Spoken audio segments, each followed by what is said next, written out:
마켓나우 2부 시작합니다. 시청자 여러분 안녕하세요. 이지혜입니다. 자, 월요일 시장이 시작이 됐는데 그야말로 검은 월요일입니다. 코스피 같은 경우에는 서킷 브레이커 발동된 이후에 매도 사이드카도 발동을 했습니다. 이렇게 되면 올해 들어서 전반적으로 봤을 때 매도 사이드카 많이 발동이 되죠. 11번째 진행이 된 거고요. 코스닥은 4번째 매도 사이드카가 발동된 흐름들이 나타나고 있습니다. 올해 전반적으로 대부분의 업종이 떨어지고 있거든요. 물론 삼성전자, 하이닉스 중심으로 떨어지는 흐름들이 나타나고 있는데 이 코스피는 8,000선을 이탈하면서 7,700까지 내준 상황입니다. 지난 거래일 대비해서 500포인트 가깝게 추락을 했고요. 코스닥 역시 1,000포인트를 내주면서 지난 거래일 대비 58포인트 떨어지면서 진행이 되고 있습니다. 전반적으로 좀 기운이 다운되는 그런 시장인데 오늘 특히나 이재명 대통령의 취임 1주년 기자회견이 있는 그런 날입니다.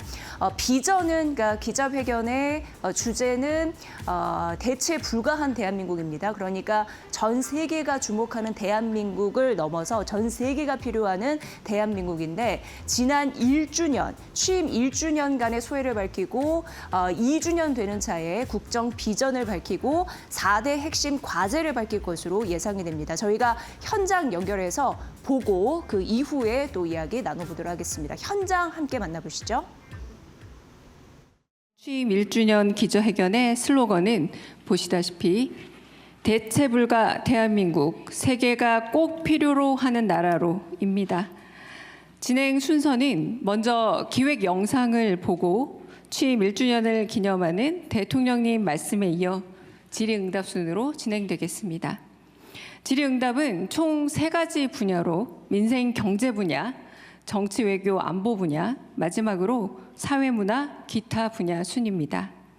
질문 기회는 대통령 지목과 사회자 지목 방식으로 주어지고 민생 경제 분야, 사회문화 기타 분야에서는 영상 질의도 준비되어 있습니다.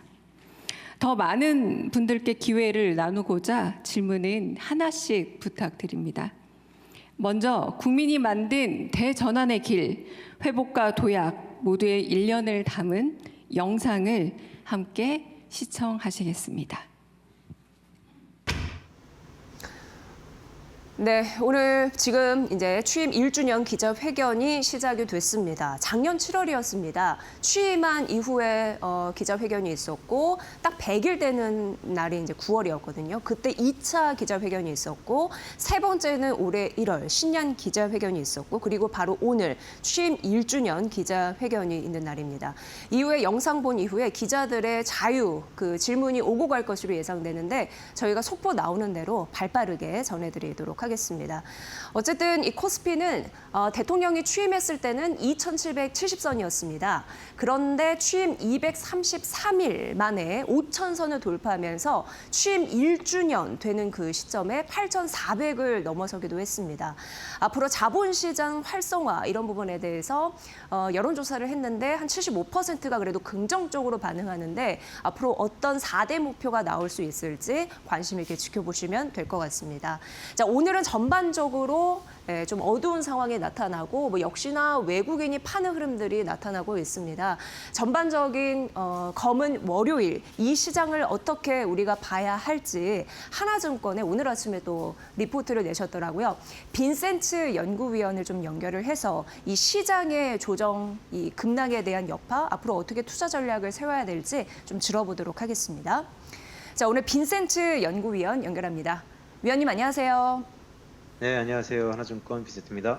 네, 오늘 전반적으로 좀 조정이 깊은 것 같습니다. 검은 월요일인데 어떻게 보십니까? 이 조정의 성격은 어떻게 보십니까? 네, 이번 조정은 한마디로 복합적이었는데요. 외환의 불안, 금리 재가격화, 반도체 차익 실현이 동시에 겹친 압축 조정이라고 할 수 있겠고요. 다만 뒤에도 말씀드리겠지만 경기 침체가 아니라 전반적으로 환율에서 찾아왔던 공포였고 우리는 분명 기회에서 이 실적에서 이 기회를 찾아야 된다라고 말씀드리고 있습니다. 네, 역시나 뭐 환율이 좀 높고 그리고 반도체에 뭐 잇따른 차익 실현 매물이 나타나다 보니까 우리 증시가 좀 어찌할 수 없는 그런 모습입니다. 근데 시장에서는 지속적으로 이번 주도 그렇고 변동성이 좀 나올 것으로 예상되는데 그럼에도 불구하고 AI 투자 지속성에 대해서 그 시그널이 찾으려고 할 것 같거든요. 위원님께서는 어떻게 보십니까? 아무래도 금융시장의 이목이 실적에서 매크로, 그중에 금리로 이동했기 때문에 남은 변수들이 꽤 있는데요. 미국 5월달 소비자 물가 상승률이 있죠. 6월 10일 날 발표 예정이고, 또 스페이스X 상장, 또 일본 BOJ가 금리 인상을 6월 15일 날 합니다. 전반적으로 물가가 높게 나오면 뭐 금리 공포 커질 수 있고요. 대형 IPO는 기존 AI 주도주의 유동성을 흡수할 수 있기 때문에 이러한 변수들을 조금은 눈여겨봐야 되지 않을까라고 보고 있습니다. 네, 외국인 수급에 지속적으로 이탈할 수 있는 가능성 이번 주에 굉장히 빅 이벤트죠. 스페이스X의 IPO 이런 부분에서도 눈여겨보셔야 될 것 같습니다. 그럼 6월 전략 우리가 대할 때 어떤 주요 이벤트를 봐야 되고 전략은 어떻게 세워야 되는지 좀 자세히 들어보도록 하겠습니다. 네, 일단 달러 환율이 매우 중요한 순간이죠. 정부도 주말 사이에 좀 더 적극적으로 대응하겠다라는 회의를 했었고요. 따라서 달러 환율이 1,560원대에서 추가 급등하는지 확인하는 게 매우 좀 중요하다라고 할 수 있겠고요. 그다음은 이제 전략적인 부분인데 낙폭이 큰 종목을 모두 사는 것이 아니라 실적 가시성이 높은 메모리, 대표주와 AI 인프라 병목 기업을 우리가 선별해야 된다라고 봅니다. 전반적으로 공포는 소음이고요. 실적은 신호인데 소음이 커질수록 신호, 즉 실적을 사야 된다라는 말씀을 드리고 있습니다. 네, 환율이 1,560원 위에서 지속적으로 올라가는지 그 포인트를 좀 보셔야 될 것 같고요. 수급적인 부분도 잘 보시면서 하셔야 될 것 같습니다. 앞서서 저희가 이재명 대통령의 취임 1주년 기자회견의 현장 모습을 보여드렸는데 다시 한번 현장 모습 보여주면서 어떠한 이야기가 오고 가는지 들어보도록 하겠습니다. 지금 바로 만나보겠습니다. 드리고 싶은 말씀부터 드리겠습니다. 존경하고 사랑하는 국민 여러분, 국가적 위기 속에서 숨 돌릴 틈도 없이 닻을 올린 국민 주권 정부가 이제 1년이 됐습니다. 5,200만 국민의 간절한 염원과 소망을 안고 대한민국의 회복과 정상화를 위해 하루하루 절박한 마음으로 온 힘을 다해 달려왔습니다. 지난 1년 우리는 국민의 삶과 대한민국의 미래를 위협하는 세 가지 위기의 파고를 헤쳐왔습니다. 내란과 계엄이 불러온 민주주의 위기, 국제 질서의 격변이 불러온 통상 안보 위기, 중동 전쟁이 불러온 민생 위기까지. 쉼없이 몰아친 위기 앞에서도 하나된 대한 국민들의 위대한 저력이 있기에 어떤 어려움도 이겨낼 수 있다는 사실을 거듭 확인했습니다. 무너진 헌정 질서와 민주주의를 다시 일으켜 세웠고 전 세계에 당당히 민주 대한민국의 복귀를 알렸고 회복된 민주주의가 경제 성장을 견인하는 희망의 길을 개척하고 있습니다. 어려운 문제일수록 모두의 지혜를 모아야 한다는 일념으로 5,200만 주권자의 목소리를 국정 운영의 나침반으로 삼았습니다. 국민과의 직접 소통을 통해 국정의 투명성을 높이고 공직의 책임성을 강화해 나간 일이야말로 지난 1년 우리 정부가 일궈낸 가장 희망적인 변화라고 생각합니다. 존경하는 국민 여러분, 지난 1년 여러 위기의 파고 속에서 우리는 오히려 대한민국의 잠재력과 가능성, 기회를 확인했습니다.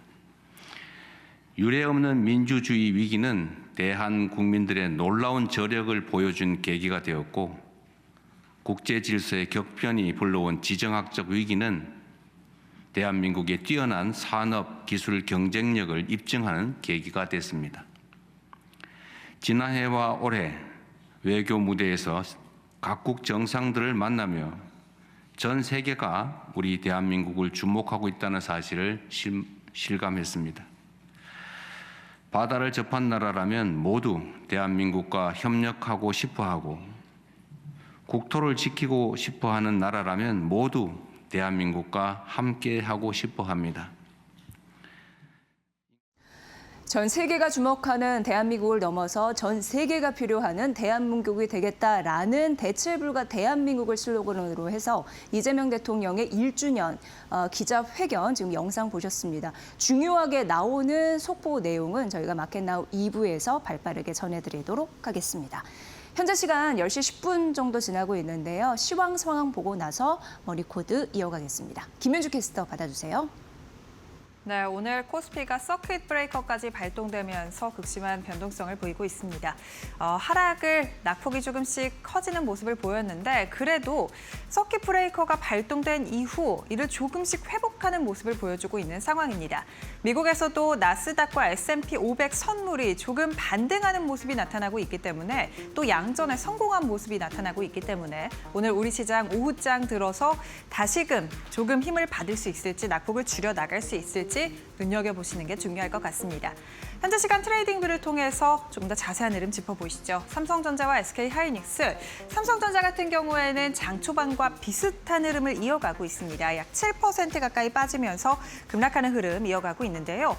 SK하이닉스 같은 경우에는 그래도 낙폭이 조금 축소가 됐습니다. 190만 원 선까지 다시금 회복한 상황이고 현재 시간 기준으로 4.35% 가까이 하락하고 있습니다.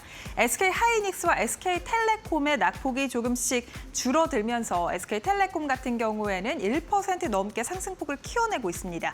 시장 안에서 가장 큰 주목을 받고 있다라는 점도 이 노란색 박스로 확인이 되고 있는데요. SK텔레콤과 SK하이닉스 지금 젠슨왕 CEO 모멘텀이 붙었습니다. 젠슨왕 CEO가 앞서 오전 8시경에 SK 사옥을 찾아서 최태원 회장과 SK텔레콤 대표 등과 함께 회동을 가졌습니다. 이 자리에서 AI 팩토리에 관한 논의가 또 발표가 됐는데 기가와트급 AI 팩토리를 SK텔레콤이 클라우드를 그리고 SK하이닉스는 메모리칩을 공급하는 방안으로 협력 방안이 논의가 됐습니다. 그렇기 때문에 이 모멘텀 붙으면서 오늘 SK하이닉스와 SK텔레콤이 그래도 낙폭을 조금씩 줄여가고 있다는 점이 특징적입니다. 이외에도 두산 로보틱스도 시장의 주목을 장 초반 좀 받았습니다. 약 3% 가까운 상승세가 붙기도 했는데요. 마찬가지로 젠슨왕 CEO가 에이전틱 AI 관련해서 로봇 OS를 두산 로보틱스와 함께 협력을 할 것이다라는 소식이 나왔기 때문입니다. 두산과 함께 두산 그룹주와 함께 피지컬 AI 전반을 협력할 것이다라는 소식이 나오면서 오늘 두산 그룹주 전반이 좀 올라주나 싶었는데요. 다만 두산 로보틱스만 좀 오르고 있고요. 나머지 두산 그룹주, 두산이라든지 두산 에너빌리티는 각각 10%, 9%가량 하락하고 있습니다. 오늘 시장 전반이 쉬어가는 가운데 전장에서는 그래도 금융지주단이 좋았습니다. 오늘 프리마켓에서도 금융지주단이 경기 방어적인 성격을 가지고 있고 아무래도 배당주기 때문에 금리 인상기에 대한 수익 기대감도 붙고 있기 때문에 시장에서 좀 장초반 좋았는데요. 다만 현재 시간 기준으로는 낙폭을 좀 키우고 있습니다. KB금융지주와 하나금융지주 각각 9%, 8%가량 밀리고 있는 상황입니다. 미래에셋 증권도 11% 넘게 하락하고 있는 상황인데요. 스페이스X가 이제 12일에 상장을 앞두고 있습니다. 대규모 자금 이동에 대한 그런 우려가 우리 시장을 오늘 좀 누르는 이유 중에 하나이기도 한데요. 그래도 미래에셋 그룹주 안에서 미래에셋 생명은 오름세 유지하고 있다는 점 확인되고 있습니다. 이 점 잘 눈여겨보시죠. 이외에도 오늘 LG전자 그룹주도 일제히 급락하고 있습니다. 그래도 오늘 젠슨왕 CEO가 LG전자 구광모 회장과 또 만남을 가지는 만큼 주가 흐름 눈여겨보시는 게 중요할 것 같고요. 네이버 같은 경우도 네이버 사옥을 찾아서 치지직에서 젠슨왕이 방송을 한다라는 소식이 들려왔습니다. 오후에 이러한 일정이 예정이 되어 있는데 일단 네이버 주가는 상승에서 하락으로 좀 전환이 됐습니다. 2% 가까이 빠지고 있습니다만 장 대비해서는 그래도 견조한 흐름 이어갑니다. 코스닥도 함께 살펴보시죠. 오늘 코스피는 전반이 쉬어가는 가운데 그래도 하이닉스가 낙폭을 조금 줄이고 있다는 점이 긍정적인데요. 마찬가지로 제주 반도체 같은 이 소부장단 안에서 좀 올라주는 종목이 나타나고 있습니다. 제주 반도체가 하락에서 상승으로 전환이 됐고요. 7% 가까이 오르면서 시장 안에서 가장 큰 주목받고 있습니다. 파도도 0.5% 가까이 오름세 유지하고 있는 상황입니다. 테스 같은 경우도 강보합으로 전환이 됐습니다. 반도체 소부장단 안에서 장비주들 그 안에서 좀 선별적으로 견조한 흐름을 보이고 있는 종목들이 꽤 보인다라는 점이 확인되고 있는데 그간 소부장단이 특히 장비주단이 주목을 받았는데 전장에서는 일제히 하락 하락했습니다.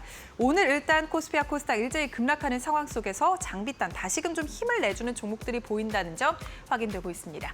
코스닥 시장 안에서 제약바이오는 일제히 하락하고 있는 상황이고요. 낙폭이 커졌습니다. 알테오젠 무려 10% 넘게 급락 중이고요. 에코프로 그룹주도 7%, 8% 각각 하락하면서 비슷한 분위기, 장 초반과 비슷한 분위기 유지하고 있습니다.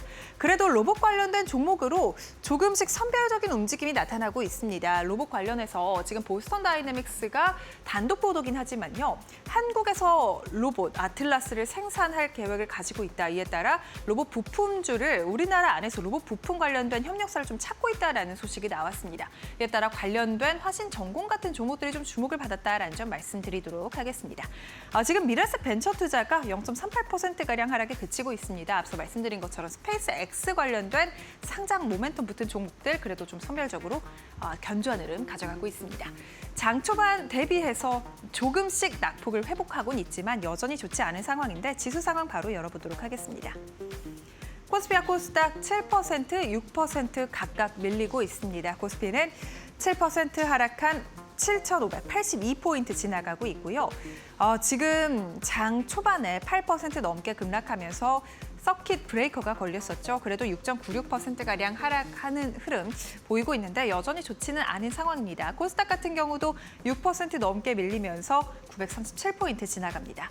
매매 동향도 함께 체크해 보시죠. 오늘도 외국인의 순매도가 이어지고 있습니다. 외국인 6천억가량 팔고 있는 상황이고요. 개인과 기관의 순매수 뒷받침되지만 기관은 70억가량 소폭 순매수에 그치고 있습니다.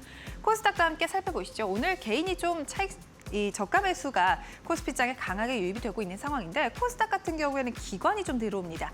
1,300억가량 기관의 순매수가 들어오고요. 개인과 외국인은 각각 150억 그리고 900억가량 팔고 있는 상황입니다. 원달러 환율이 장중에 야간 시장에서 1,560원 선을 터치하기도 했습니다. 그래도 오늘 1,555원 선으로 개장을 했고 1,553원까지 저점을 좀 낮추기도 했는데 외국인의 순매도가 계속해서 이어지고 있는 상황입니다. 원달러 환율의 추이까지 오늘 잘 지켜보시는 게 중요할 것 같습니다. 지금까지 시장 분위기 체크해봤습니다. 지난주 금요일에 반도체 전반적으로 굉장히 무겁게 떨어졌습니다. 삼전 닉스뿐만 아니라 마이크론도 그러한 영향이 있었는데요. 바로 LPDDR 저전력 반도체 관련해서 이 공급량 이런 부분에서 좀 리스크를 느꼈기 때문이다 이렇게 분석할 수가 있는데요. 그런데 하나증권에서는 반론을 좀 제기를 했습니다. 그 얘기를 자연스럽게 좀 풀어드리도록 하겠습니다. 일단 엔비디아 차세대 AI 플랫폼은 이제 베라 루빈입니다. 근데 여기에 저전력 반도체 LPDDR 이 탑재량이 기존 대비해서 절반 정도 떨어질 가능성이 있다라고 얘기를 했거든요. 그렇기 때문에 시장에서는 전방 수요가 급감하는 것이 아닌가에 대한 두려움 이런 부분이 시장 전반적으로 반도체 관련주를 떨어뜨렸다 이렇게 보시면 됩니다. 그런데 하나증권에서도 그렇고 국내 증권사에서는 이것은 어떻게 보면은 잘못 접근한 것이다 이렇게 얘기를 했거든요. 그러니까 결론부터 말씀드리면 공급 부족은 여전히 심각하다라고 얘기를 했고 GB라는 것은 어떻게 보면 그레이스 블랙웰이거든요. 근데 거기가 18테라바이트 정도 됩니다. 근데 이게 어떻게 보면은 지금 54에서 27로 줄인다고 했죠. 절반 정도 줄인다고 했는데 그걸 대비를 해봐도 18이기 때문에 50% 이상을 가져가게 됩니다. 그렇기 때문에 수요가 어떻게 보면은 절대적으로 수급 변동성에는 문제가 없다 이렇게 파악을 했습니다. 오히려 심각한 공급 부족 현상이다라고 언급을 했거든요. 그러니까 큰 문제가 아니다라고 언급을 했습니다. LPDDR 양을 줄인다고 하더라도 제가 말씀드린 대로 공급 부족 심화 현상은 이어지고 있는 상황이고 오히려 D램 평균 판매 단가가 올라가고 있는 와중에 실적 추정치도 올라가고 있어서 큰 문제는 아니다라는 부분입니다. 여전히 공급 부족이 심화가 되면서 그 전방 수요는 탄탄하다라는 부분에서 이후에 심택 관련해서도 더 설명을 해드릴 텐데요. 큰 문제가 없음을 얘기를 해서 과도한 우려로 반도체 주가 급락을 했으니 이렇게 떨어질 때가 매수 기회, 조정을 할 기회이다라고 언급을 했으니 이 부분 참고로 해보시면 될 것 같습니다. 단기 조정 시 매수 기회다라는 전략 여러분도 잘 판단해 보시길 바라겠습니다. 네, 그래서 오늘 뭐 전반적으로 삼성전자도 10%, SK하이닉스도 10%막 급락을 했습니다. 물론 SK하이닉스는 장중에 낙폭을 줄이면서 4%, 그러니까 마이너스 4%까지 줄이기는 했는데요. 오늘 아침에 NH투자증권에서 오히려 또 삼성전자와 SK하이닉스 목표 주가를 올리는 흐름들이 있어서 한번 좀 가져와 봤습니다. 일단 삼성전자는 53만 원으로 올렸는데 기존은 49만 원이었거든요. 그러니까 49만 원에서 53만 원으로 다시금 올린 흐름들, 이 검은 월요일, 지난주 검은 금요일에 이어서 이렇게 보시면 될 것 같고요. 에이전트 AI가 정말 새로운 사이클에 진입을 했다라고 하면서 여전히 긍정적인 점수를 줬습니다. AI 에이전트 시대에 사실 CPU의 중요성이 더 부각이 되고 있는 상황인데요. 이 추론 서버 같은 경우에 디램 용량이 더 올라가고 있는데 범용 디램 대비해서 배로 급증하고 있는 흐름들이 나타나고요. 디램과 HBM의 가격의 차이가 나타나고 있는데 그렇기 때문에 HBM 가격 인상도 오히려 정당화되고 있다라고 언급을 했습니다. 삼성전자는 올해 365조, 내년은 506조 원 정도 영업이익을 기록할 거라고 했는데 삼성전자와 마이크론의 PBR 그리고 PER을 점검을 해봐도 역시나 저평가 국면이다라고 언급을 했습니다.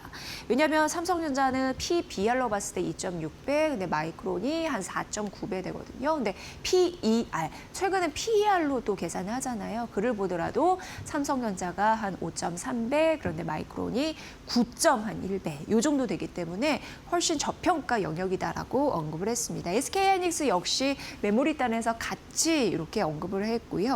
일단 SK하이닉스 목표 주가 올려서 320만 원으로 올려잡았고 올해 영업이익 272조 예상, 내년 영업이익이 439조 정도 예상된다라고 했으니 모멘텀 여전하다라고 언급하면서 오히려 목표 주가 올렸습니다. 이 부분도 눈여겨보시면 될 것 같습니다.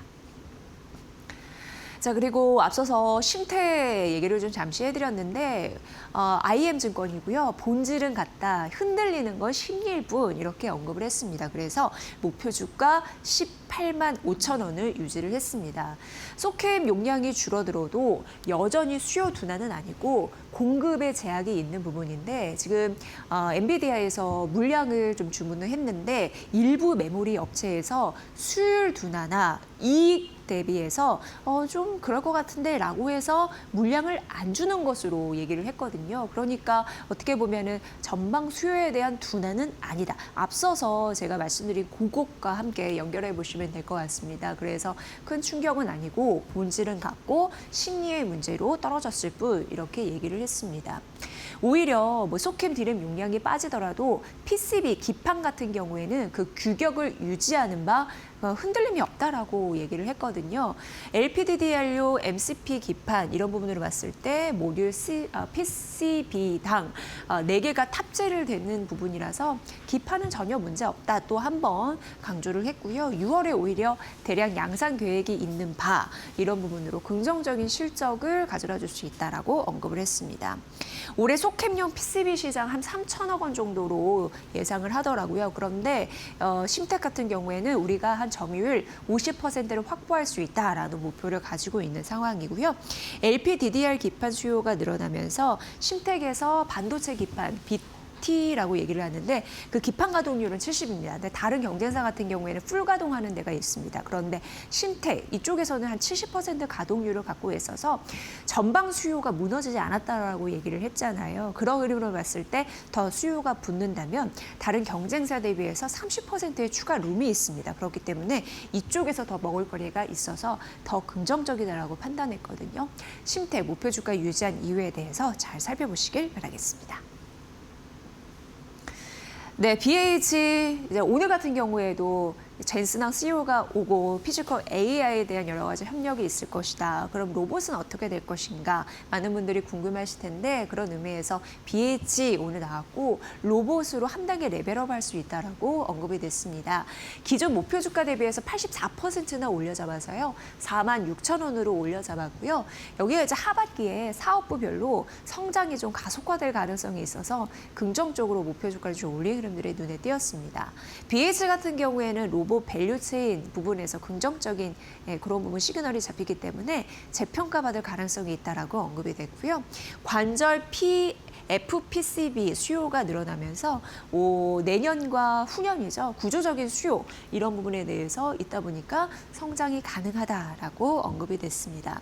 여기가 워낙 OLED용 기판 이런 부분에 대해서 강자입니다. 그런데 이제 모바일에서 여러 가지 산업에 대한 확장성 이런 부분을 가져가잖아요. 그러니까 IT OLED도 그렇고 전기차, 로봇 이런 시대를 문을 열기 때문에 긍정적인 모멘텀을 가져갈 가능성이 굉장히 높은 로봇에 대한 재평가 가능성이 있는 기업이다라는 부분에서 궁극적으로 긍정적인 실적 재평가가 있을 가능성까지 언급됐으니까 이 부분 참고해 보시면 되겠습니다. 네, 그리고 오늘도 어김없이 배터리 투자에 대한 인사이트 좀 드리려고 하는데요. 배터리 투자하시는 분들 3가지 포인트를 꼭 알고 가야 된다라고 하면서 하나증권에서는 언급을 했습니다. 일단 뭐 우려하시는 부분도 있을 것 같아요. 왜냐하면 유럽 내에서 K 배터리 시장 점유율이 좀 쪼그라든 흐름들이 있었거든요.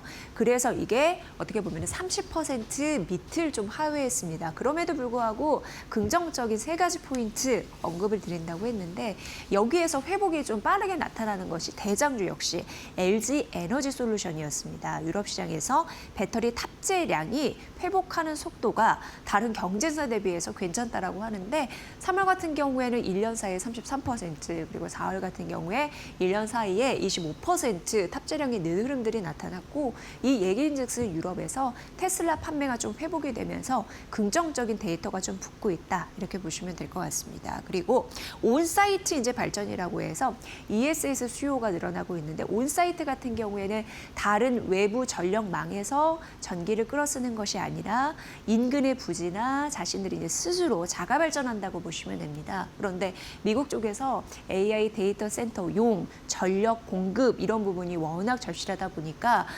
민간이 주도를 하고 정부 쪽에서는 인허가해주고 여러 가지 좀 서포트를 해주는 쪽으로 이런 부분으로 서약을 했다 이렇게 보시면 될 것 같은데요. 그래서 온사이트 발전에 대한 수요가 늘 가능성, 결국 ESS 발주가 늘어날 가능성이 있습니다.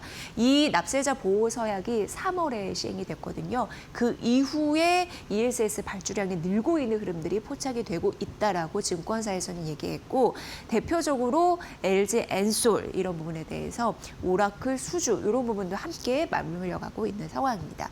이게 큰 틀에서 이제 2번째가 되겠고요. 3번째는 트럼프 정책의 회기입니다. 그래서 어쨌든 정부 정책 쪽에서도 리스크가 좀 제한된 그런 상황이고요. 오히려 배터리에 관심이 좀 늘 가능성이 있다는 부분인데 결국 하나증권에서는 셀 메이커 집중해야 된다고 하더라고요. 왜냐하면 이익 전망치가 그래도 추가적으로 오르고 있는데 주가는 많이 떨어졌기 때문에 주가에 대한 밸류 매력까지 생겼다 이렇게 언급을 했습니다. 그래서 결국은 셀 메이커 중심으로 매수를 하시되 배터리 투자자 이 3가지 모멘텀이 있는 바 앞으로 긍정적인 반등세가 나올 가능성이 있다라고 했으니까 배터리 투자 시 염두에 두시면 될 것 같습니다.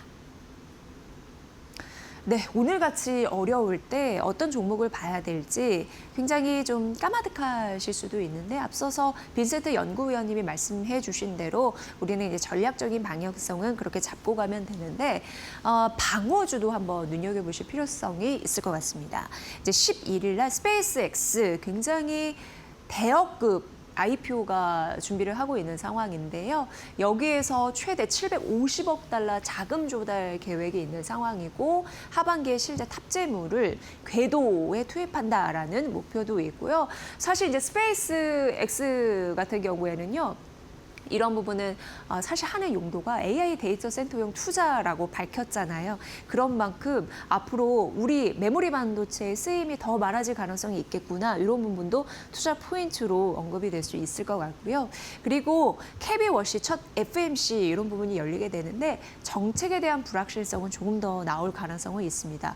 의장 교체 첫 FMC 직전 주에 S&P 평균 마이너스 수익률이 났다고 합니다. 그래서 2000년 들어서 3번 정도가 있었는데 그때 같은 결과로 나왔으니까 좀 변동성은 주의하시면 됩니다.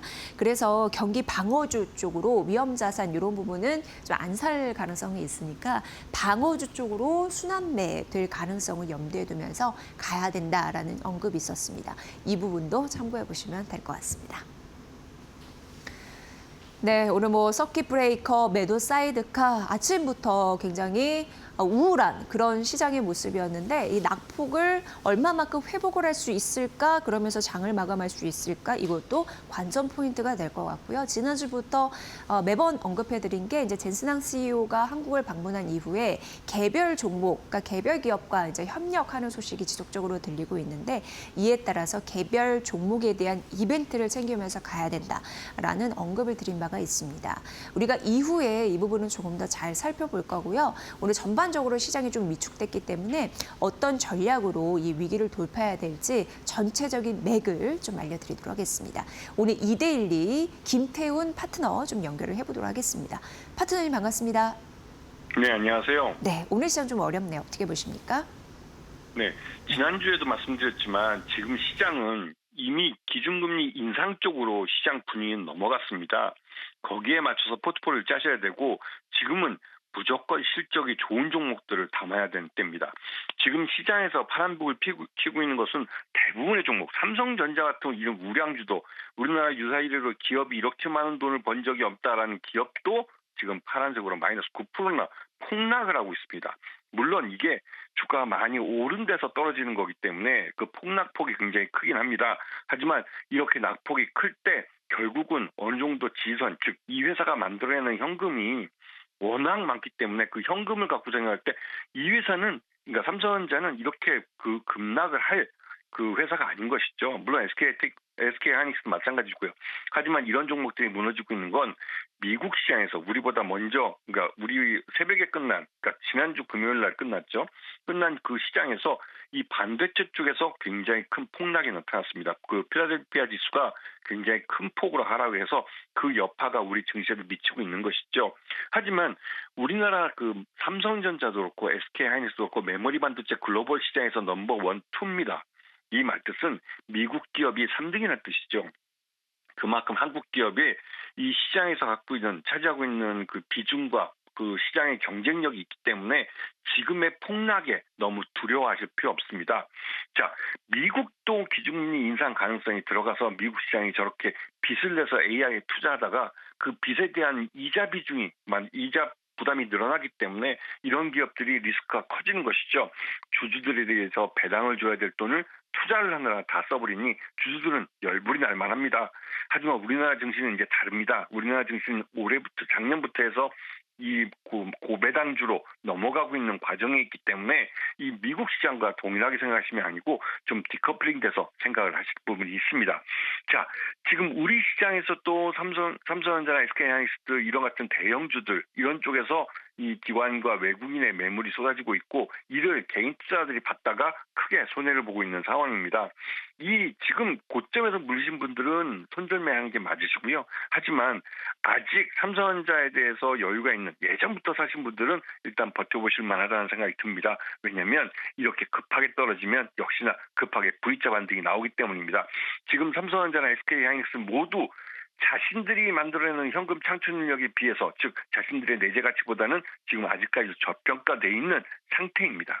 그렇기 때문에 우리나라 삼성전자나 SK하이닉스가 미국의 마이크론보다 먼저 반등이 나와야 할 텐데 일단 오늘 장외 시간에서 마이크론은 반등이 나왔습니다.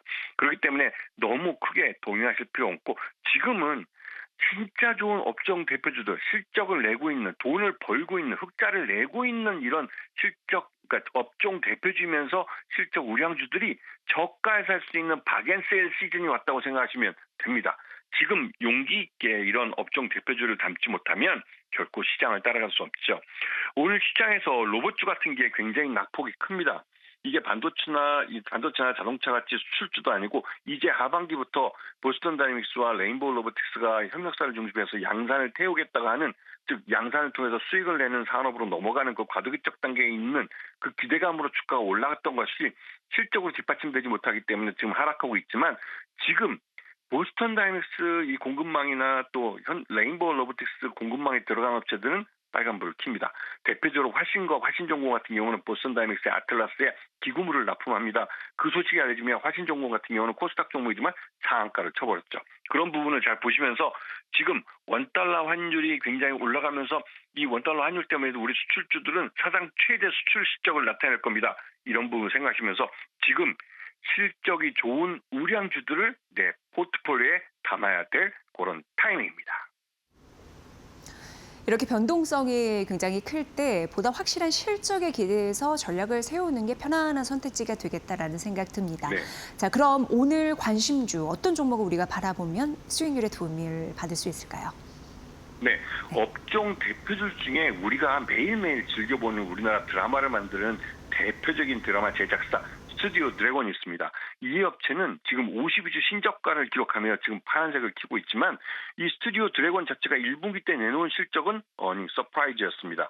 그 말뜻은 시장에서 반도체나 자동차 같은 수출주들이나 이런 쪽에 가려져 있던 이 내수 쪽의 종류, 물론 스튜디오들은 이제 그 드라마 제작한 거 수출도 합니다.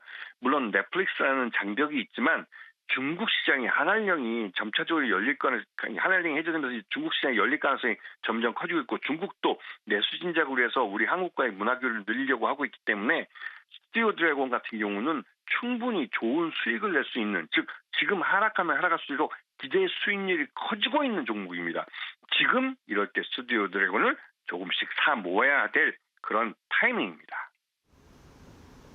네, 실적 그리고 그 주가의 흐름에서도 봐주셨습니다. 스튜디오 드래곤 잘 보도록 하겠습니다. 고맙습니다.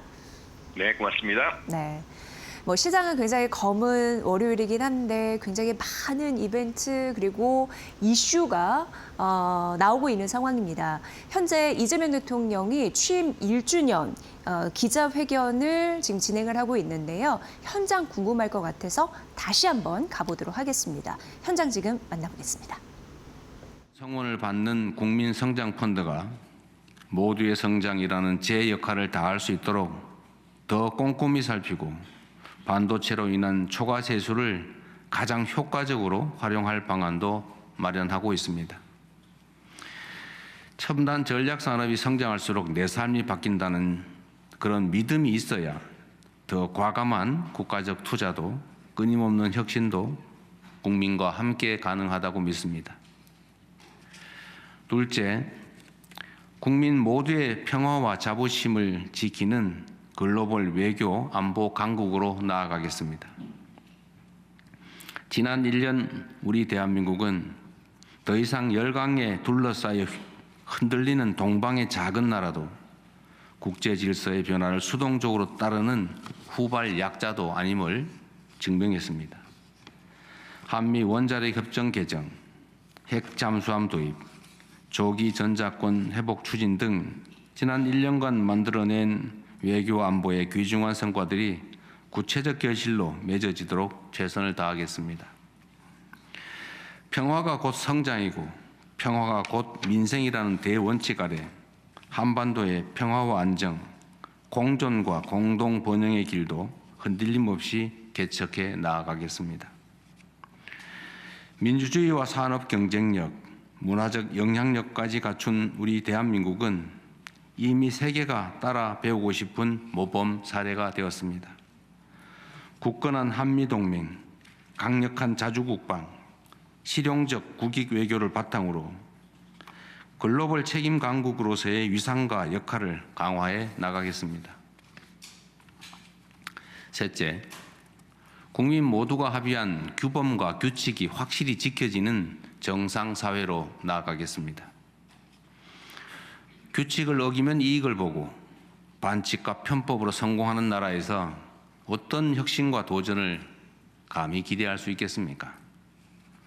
국민 삶을 저해하는 반칙과 특권, 불공정은 아무리 사소해 보이는 문제라도 단호하게 바로잡고 사회 곳곳의 비정상의 정상화를 더욱 강력하게 추진해 나가겠습니다.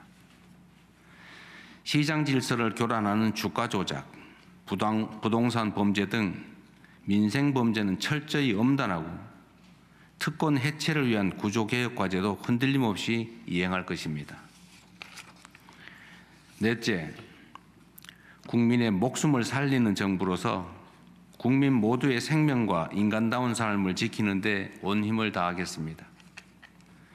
빚에 허덕이다 생사를 고민하고 살기 위한 일터에서 죽음을 맞이하는 나라에서 경제산업 강국이라는 이름도 외교 안보 강국이라는 성취도 결코 자랑스러울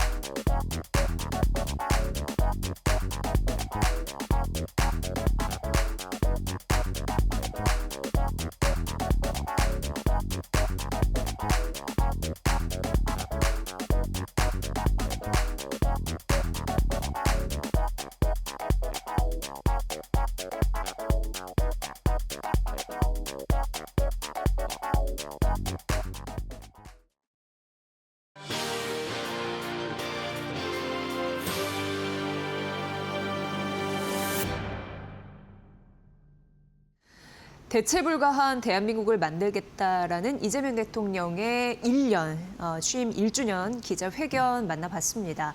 젠슨왕 엔비디아 CEO도 이 대체 불가 이쪽에 대한 방점을 찍고 우리나라를 방문한 게 아닐까요? 증시에 대한 영향력, 앞으로 우리가 봐야 할 투자 포인트 좀 샅샅이 파헤쳐 보도록 하겠습니다. 오늘 이 시간은요. 이재모 독립리서치 아리스 대표 모셨습니다. 어서 오세요. 네, 안녕하세요. 네. 올해 좀 반등했으면 좋았으련만 일단 젠슨왕 CEO에 대한 여러 가지 소식들은 지금 접수가 되고 있는데 시장은 역시 좀 우중충한 모습입니다. 네. 어떻게 봐야 되나요? 방향이 안 되고 있다라고 봐야 되나요? 네. 일단은 뭐 선반영이 사실 지난 좀 됐다가요. 제가 볼 때 좀 과하게 좀 올랐던 것도 네. 일부 있습니다. 예. 오를 기업도 있지만 사실은 뭐 기대치로만 좀 오른 기업도 좀 상당히 있었기 때문에 아마 그런 점들이 또 빠르게 차익 실현이 나왔던 것 같고요. 그리고 또 중간중간에 뭐 대내든 또 대외든 또 이슈가 좀 있었군. 그런 것들이 개별 기업과 국내 그 시장에 영향을 미치고 있는데요. 우선 젠슨왕 그 CEO가 실질적으로 지난주 목요일 날 한국 도착을 해서 네. 금요일, 그다음 주말과 오늘까지 해서 대대적으로 많은 지금 이야기들 나오고 있고요. 지금 장이 열려서 대부분 아마 투자자분들이 그 주가 떨어지는 내용들만 보고 계실 것 같은데 실제로 그 새롭게 나오는 내용도 꽤나 좀 있는 것 같습니다. 나중에 저도 이제 오늘 뭐 장 마감한 이후에 좀 정리를 한 번 더 해야 될 것 같은데요. 뭐 새로운 제품 개발에 대한 어떤 계획도 발표를 하는 것 같고요. 지금 SK 그룹과는요. 그런 점들도 향후에 또 주가에 충분히 기대치로 반영될 수 있고요. 이미 뭐 SK 하이닉스나 그 엔비디아는 오랜 기간 지금 HBM 공급 이슈 때문에 예. 계속적으로 협력을 좀 해 나가야 됩니다. 아마 그런 거 관련돼서 오늘 뭐 물량에 대한 부분들도 이야기가 있을 거라는 이야기 있었거든요. 이건 뭐 삼성전자도 마찬가지입니다. 예. 그래서 몇 개월 전에 왜 LTA라고 해서 장기 공급 계약 이야기 계속 좀 됐었지 않습니까? 그게 증시에는 또 좋게 반영이 됐고 아마 그런 부분들도 좀 이야기 될 것 같고요. 그리고 현대차라든지 뭐 네이버, 그다음 최근에 이제 게임주들까지도 만나면서 게임주는 도대체 왜 만나 했을 때 대부분 정의되는 한 단어는 피지컬 AI였습니다. 결국에는 이제 게임주들도 자사가 게임주로서 뭔가 사업의 성장성을 가져가기보다는 피지컬 AI, AI 쪽으로 뭔가 성장하겠다라고 하는 부분들이 있는데 그런 부분에 있어서 협력적 관계 네. 그런 좀 이슈가 있었고 오늘도 지금 보니까 그 AI 에코시스템 리셉션이라고 해서 저녁에 꽤나 많은 이제 그룹사 전반에 걸쳐서 이제 중요 이제 인사들과 만나가지고 또 뭐 행사가 이제 있을 것 같아요. 네. 여기에서도 역시나 많은 이야기도 새롭게 나올 수 있으니까 그런 점들은 뭐 오늘 혹시라도 뭐 반등이 안 나온다 하더라도 빠르면 이번 주에도 증시 반등에 또 핵심 키가 되지 않을까라고 보고 있습니다. 일정을 조금 더 정리했으면 좋겠는데 일단 오전 8시 30분쯤에 SK 네. 그룹을 만났습니다. 네. 여기에서 SK 하이닉스와 AI 팩토리용 차세대 메모리 공동 개발을 하겠다. 그리고 SK 텔레콤과도 손을 잡겠다. 이러한 이슈들이 나왔습니다. 네. 그래서 오늘 뭐 SK 하이닉스 장중에 10% 넘게 급락을 했었는데 낙폭을 좀 줄인 게 이러한 영향이 있는 건지도 일단 궁금한데 어떻게 네. 보셨습니까? 일단은 뭐 예. 오늘 아침 나왔던 그 뉴스들이 좀 반등에 약간의 신호는 된 것으로 보이고요. 그것뿐만 아니고 지금 사실 과도하게 좀 빠진 부분도 일부 있는 것 같고 네. 증권사에서 오늘 뭐 새롭게 나온 보고서, 업데이트 보고서이긴 한데 또 목표 주가를 올리는 것도 일부 영향을 미쳤다라고 보고 있습니다. 무슨 얘기냐면 지난 2거래일, 그러니까 지난주 목요일, 금요일 삼성전자 SK하이닉스를 필두로 한 소면 AI 쪽에서 뭔가 주가 급락이 나왔을 때 네. 우리는 몇 번에 걸쳐 반복적으로 경험을 하고 있지만 이제 뭐 공급에 대한 이슈라든지 또는 업황에 대한 이슈가 좀 안 좋게 또 시각이 바뀌는 부분들이 주가에 반영되는 게 있었는데 그럼에도 불구하고 목표 주가 올리고 더 네. 좋은 시각을 좀 제시를 해주고 있습니다. 그렇기 때문에 분석을 하는 전문적으로 하는 애널리스트들도 주가 흐름 분명히 보고 있고 업황을 다 보고 있는데 오늘 새롭게 나온 내용에서도 계속 좋다는 이야기를 해주고 있습니다. 그렇기 때문에 아마 그런 것도 오늘 SK 그 하이닉스 주가 반등 나오는 데 있어서는 좀 도움 됐다라고 말씀드리고 싶습니다. 네, 앞서 저희가 머니포드에서 말씀드렸습니다. NH 투자증권에서 삼성전자를 53만 원 그리고 SK 하이닉스를 320만 원으로 목표주가 상향했는데 그 말씀 해주신 것 같습니다. 네. 그리고 이제 오늘 저녁이 될 것 같은데 이 삼성전자의 전영현 부회장과 단독 어떻게 보면 회동이 있잖아요. 네. 이 이슈는 어떻게 바라보십니까? 지금 그 삼성전자 역시 H뱅 공급에 대한 이슈가 계속 있는 거고요. 뭐 지난주에도 그 차세대 제품들에 대한 일부 출하 소식과 네. 완전 새로운 제품에 대한 공개 이슈가 또 있었죠. 그런 점들도 주가가 좀 올라가는 데 있어서 상당히 도움을 줬던 거고요. 이게 약간은 좀 기대치가 들어가 있었기 때문에 과열을 좀 했던 것 같고 그 이후에 또 주가가 좀 빠지는 모습이 나와서 안타깝긴 한데 아마 차세대 제품들에 대한 공급 물량이라든지 그리고 지금 계속 고객사들이 요구하는 건 뭐냐면 하이닉스도 마찬가지인데요. 빨리 증설을 좀 해달라고 요구를 많이 할 겁니다. 아마 네. 그 부분을 저는 많이 이야기할 것 같고요. 지난주 코스닥이 이제 반등 나올 때 장비주들이 대거 올라왔던 이슈들도 역시나 젠슨항이 방문할 때 100% 증설 이야기를 좀 예. 할 거다라고 아마 기대했던 것 같아요. 그런 점들이 결국에는 오늘 논의 과정에서 나올 것 같습니다. 결국 삼성전자가 차후에 또 증서 이야기를 시장에다 해줄지 이런 게 역시나 관전 포인트이고 장기 공급 계약이라든지 새로운 제품에 대한 공급, 물량 이런 것들 한번 우리가 좀 오늘 저녁 이후 내일 뭐 빠르면 오늘 저녁부터 해서 뉴스 나오겠죠. 그런 것들을 좀 지켜보시면 될 것 같습니다. 네. 그리고 LG 그리고 현대차, 네이버, 사옥 이런 부분도 방문한다고요. 네, 맞습니다. 예, 예. 이쪽 뭐 다들 아시는 로봇이라든지 네. 이런 게 될 것 같고요. 개인적으로는 지금 현대차는 사실 뭐 반도체 종목들에 비해서는 딱히 오른 것도 많이 없습니다. 그런 상황에서 좀 올랐다가 빠지는 게 약간 안타깝긴 한데요. 현대차 먼저 말씀을 드리고 싶은 거는 현대차는 결국에는 로봇의 어떤 파운드리 사업을 좀 할 겁니다. 이게 젠스랑 CEO 입장에서도 매우 중요한 부분이에요. 그래서 현대차가 중요한 이제 파트너사가 되어줘야 되는 거고요.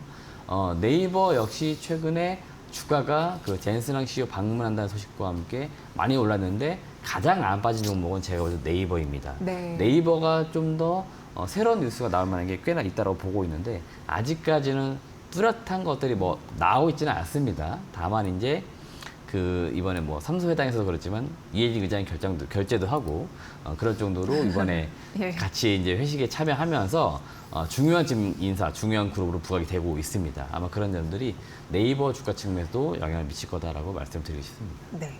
이렇게 변동성이 심할 때 특히나 이렇게 검은 막 먹구름이 물러올 때 사실 AI 사이클 괜찮은가 이상 없는가 이런 부분에서 자꾸 찾게 되거든요. 근데 최근에 뭐 메모리 고점론도 있었고 그리고 브로드컴 실적 이슈 때문에 좀 빠지는 것도 있었고 엔비디아 논란 앞서서 저희가 언급해드렸지만 뭐 베라루빈, LPDDR 탑재량이 뭐 절반으로 줄어서 전방 수요 급감에 대한 우려감 이런 부분 때문에 반도체 주가 급락시켰다라고 얘기했는데 아침에 나온 주가사 보니까 그렇지 않다라고 오히려 네. 공급 부족이 심화되고 있다 이렇게 언급이 되던데 어떻게 보세요? 이상무라고 보시는 건가요? 저는 이상무라고 보고 있고요. 예.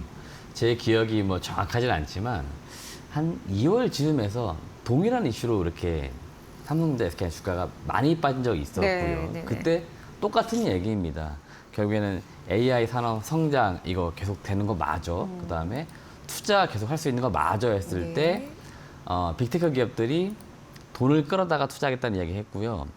어제 같은 경우에도 메타 쪽에서도 유상증자를 하겠다는 이야기를 하고 있습니다. 그러니까 자금을 좀 끌어다가 투자를 좀 더 하겠다는 이야기를 해주고 있기 때문에 제가 볼 때 전방에서 계속해서 투자를 늘리고 있는 이 과정에서 메모리 반도체에 대한 수요가 줄거나 AI에 대한 성장이 좀 줄어들거나 할 것 같지는 않습니다. 그렇기 때문에 AI 산업에 대한 성장성을 아직까지는 저는 의심할 필요는 없다라고 말씀드리고 싶고요. 네. 브로드컴 CEO도 그 주말간에 지금 이야기한 거 인터뷰 내용 들어보니까 주가는 신경 쓰지 않는다. 기술과 고객에 집중했다고 이야기했고요. 향후 2년 동안 브로드컴의 매출은 현재 26년보다 한 2배 이상 증가를 시킬 거다라고 이야기해주고 있습니다. 계속해서 기업들의 실적이 증가할 경우에는요, 주가는 올라가는 게 늘 그래왔지만 당연한 겁니다. 그 아랫단에 낙수효과 국내 AI 데이터 센터 이런 쪽으로 반도체를 공급하는 삼성 하이닉스, 그다음에 최근에 기판주들도 계속 관심 갖는 건 그런 분야로 지금 인프라 구축에 있어서 각사의 제품들이 들어가기 때문에 주목받는 거기 때문에 지금 AI 이 사이클은 전혀 이상이 없다라고 저는 말씀을 드리고 싶고, 대응 전략 측면에서도 지금 주가가 빠지는 게 학습 효과로 따지고 보면은 몇 개월 전과 동일한 흐름입니다. 예. 그러니까 다시 매수를 들어가 주는 게 저는 맞다라고 보고 있고, 신고가 나와줄 때 그때 또 폼은 느끼면 안 되거든요. 그러니까 지금 저는 국내 삼성전자, SK하이닉스든 최근에 많이 올랐던 기업이 빠져주는 거는 좋은 매수 기회다라고 의견을 드리고 싶습니다. 네, 뭐 장기적으로는 주가가 좀 정상화 그 자리를 좀 찾아갈 그런 가능성이 높은데, 일단 이번 주는 뭐니 해도 변동폭이 굉장히 클 거라고 이미 예고가 된 부분이 있습니다. 뭐니 해도 우리 국내적으로 일단 보면은 딱 두 가지, 환율과 외국인 매도는 지속적으로 신경이 쓰입니다. 네. 그래서 앞서서도 빈센트 연구위원께서 1,560원 위로 올라가는지 봐야 된다라고 언급했는데, 오늘 다행히 한 10원 정도는 떨어지고 있는 상황인데, 그럼에도 불구하고 1,548원 굉장히 좀 무거운 환율단이고요. 뭐 외국인은 뭐 오늘도 팔고 있고요. 이런 흐름입니다. 좀 부담이 되고 있는 건 사실입니다. 네, 예. 맞습니다. 사실 지금 환율이 1,500원대인데 우리가 그 증시가 그 좋은 분위기 갔을 때 예. 약간 이 환율에는 좀 무뎌졌던 거고요. 증시가 또 빠지니까 갑자기 환율이 걱정되는, 예. 저는 이렇게 보고 있거든요. 그래서 1,500원대에서 지금 상당히 지금 많이 올라가서 보니까 2분기 같은 경우는요, 평균 환율이 1,490원인데 이게 6월 5일 지난주 기준입니다. 이게 금융위기 이후로 이제 가장 높은 구간이라고 합니다. 그만큼 환율이 높아진 상태에서 외국인들은 자연스럽게 네. 환차손 이슈가 있는 거니까 매도할 수밖에 없는 이제 그런 과정이 있는 거고요. 그리고 국내에서 가장 많은 비중을 담고 있는 삼성전자와 SK하이닉스가 계속 주가가 올라가다 보니 그 비중을 맞추기 위해서 또는 금액을 맞추기 위해서 어쩔 수 없이 매도하는 리밸런싱 물량들이 있었고, 그런 것들이 좀 일부 매도로 나오는 게 있었고요. 그리고 저도 27일 그 삼성전자와 SK의 그 단일 종목 ETF 출시, 이게 좀 걱정된 게 뭐냐면은 네. 빠질 빌미를 전 제공하지 않을까였습니다. 예, 수급이 확 쏠렸다가 급격히 올라갈 경우에 빠질 이슈로 이게 돼버리면 큰일이 되는데, 이게 역시나 우려가 현실됐던 것도 있습니다. 그래서 변동성이 심했던 거는 역시나 확 몰렸던 그 수급이 갑자기 또 빠지는 흐름도 지난주 하반기로 가면서 좀 있었다고 말씀드리고 싶은 거예요. 그렇기 때문에 그 부분이 오늘도 영향을 미치고 있는 건데, 다시 또 생각해 보면은 여전히 지금 시장에 유동자가 많이 있는 것 같고요. 변동성 구간이기 때문에 떨어지는 것도 그게 떨어지지만, 최근에 혹시 시장을 잘 이해하고 계시다면은 어떻게 이해하시면 맞냐면, 몇 번의 급락을 한 번에 끌어올리는 네. 장대 양봉이 많이 나옵니다. 그래서 지금 시장 지수가 이대로 무너질 건 아니다라고 좀 말씀을 드리고 싶어요. 네. 근데 이제 많은 분들이 궁금해하는 부분이 이제 유동성 말씀해 주셔서 그런데, 이게 빨려나갈 가능성에 대해서 언급을 하셔요. 네, 일단 가까이 오는 11일 날 스페이스 X IPO 있습니다. 그리고 4분기 혹은 내년 1월 같은, 내년 1분기 같은 경우에는 그 뭐죠? 오픈 AI 상장이 있습니다. 그리고 엔트로픽이 10월에 상장이 있습니다. 그런데 이 모든 것들의 경쟁사는 구글인데, 6월 1일 날 800억 달러 유상증자 발표를 했잖아요. 이게 다전의 정책이잖아요. 자금 조달이 굉장히 필요한데, 우리나라에 어느 정도 돈을 벌었으니까 좀 차익 실현했고 빠져나가고 그쪽을 담지 않을까, 이런 우려감이 있거든요. 어떻게 보세요? 제 그냥 생각일 수 있는데요. 예. 외국인들의 어떤 전체적인 투자 자금에 있어서 한국 그 증시에 들어있는 그 자금의 어떤 비율로 보면은 예, 우리가 그 우려할 정도만큼의 지금 자금 조달 이슈는 아닐 거라고 보고 그래요? 있고요. 예. 네, 그렇기 때문에 지금 많은 기업들이 상장을 왜 할까? 지금 자금을 왜 조달할까를 저는 한 번 더 생각하고 싶고요. 그게 단기적으로 수급 이슈 때문에 뭐 리스크가 되지 않을까라고 보기보다는 이들이 자금을 조달하는 이유, 그것을 다시 재투자해가지고 어떤 세상을 만들어 갈까를 그려보면은 지금 우리가 어떤 종목을 사야 되는 게 어떤 종목을 사야 되는지, 그리고 어느 기간 동안 사야 되는지가 지금 보이는 거거든요. 그래서 이미 지금 많은 기업들은 마음이 굉장히 급합니다. 예, 빨리 지금 자금을 조달하지 않으면 몇 년 뒤에는요 다 뒤처집니다. 그렇기 때문에 지금 자금을 최대한 빠르게 많이 조달해서 투자를 해야 되고, 거기에서 미래의 먹거리를 가져와야 되는 거고, 예, 그런 과정이 지금 있어서 IPO 뭐 또는 유상증자 하는 거고, 앞서 제가 메타도 지금 이야기했지 않습니까? 아직 네. 확정이 않은 것 같아요. 속보로 나오고 있기 때문에 메타도 지금 유상증자를 할 정도로 이제 경쟁이 심해지는 겁니다. 빅테크들이 지금 경쟁이 심해지고 있는 거고요. 우리는 거기에서 수혜만 보면 되는 겁니다. 예, 그렇기 때문에 우리가 지금 그걸 걱정할 건 아니라고 저는 말씀드리고 싶은 거고요. 네. 그래서 지금 많은 그 대기업들 또는 이제 그 빅테크 기업들의 상장 이슈를 호재로 좀 인식하자, 이렇게 얘기를 드립니다. 네. 확실히 이들에게는 근데 고금리는 부담인 것 같아요. 지금 미국 국채금리가 오르면서 10년물 국채금리 5% 근접하고 있는 모습이 보이는데, 그런 반도체와 소프트웨어 기업들은 역시나 빚부담 이런 부분 투자를 해야 되는데 그런 고민에 좀 쌓일 것 같기는 합니다. 금리 부분도 우리가 좀 신경 써야 되죠. 지금 금리 때문에 사실은 힘든 섹터는 성장주죠. 소프트웨어라든지 네.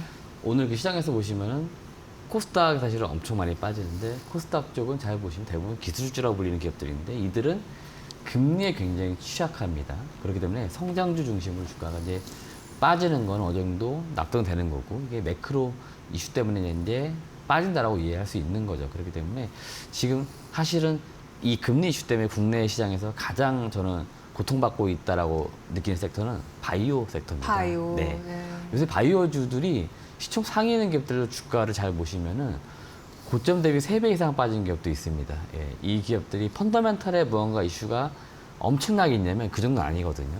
제가 볼 때는 금리 이슈인 것 같고, 오늘 지금 보니까 미국 쪽에서 이제 12월 달에 금리를 이제 한번 올리지 않겠어 하는 네네. 그 확률, 예, 시장에서 예측하는 확률이 예, 좀 더 올라갔습니다. 80%대까지 올라간 것 같은데요. 지난주마저는 한 50%대였거든요. 그만큼 금리가 이제 올라간다라고 하면은 당연히 이제 국내 쪽도 무언가 그런 움직임이 있을 것 같고, 이번에 그 신현호 총재가 새로 들어오면서 역시나 첫 금통위에서 금리를 좀 올릴 수 있다는 시그널을 줬기 때문에 그게 매우 부담감으로 작용하는 건 맞아요. 그래서 그 부분 때문에 좀 바이오 섹터가 어렵게 느껴지고 있는데, 또 성장주까지도 포함해서 어렵게 느껴지는데, 이쪽은 아직은 좀 기다려야 될 것 같아요. 예, 아쉽지만 좀 기다려야 될 것 같고, 그 부분에 시기적으로 좀 해소할 수 있는 시점을 저는 대략 한 7월, 또 뭐 빠르면 6월 중순인데 6월 중순 지금 거의 근접해 있는데 약간 증시 분위기가 안 좋다 보니까 6월 중순 좀 어려울 것 같고요. 7월, 늦으면 한 10월을 보고 있습니다.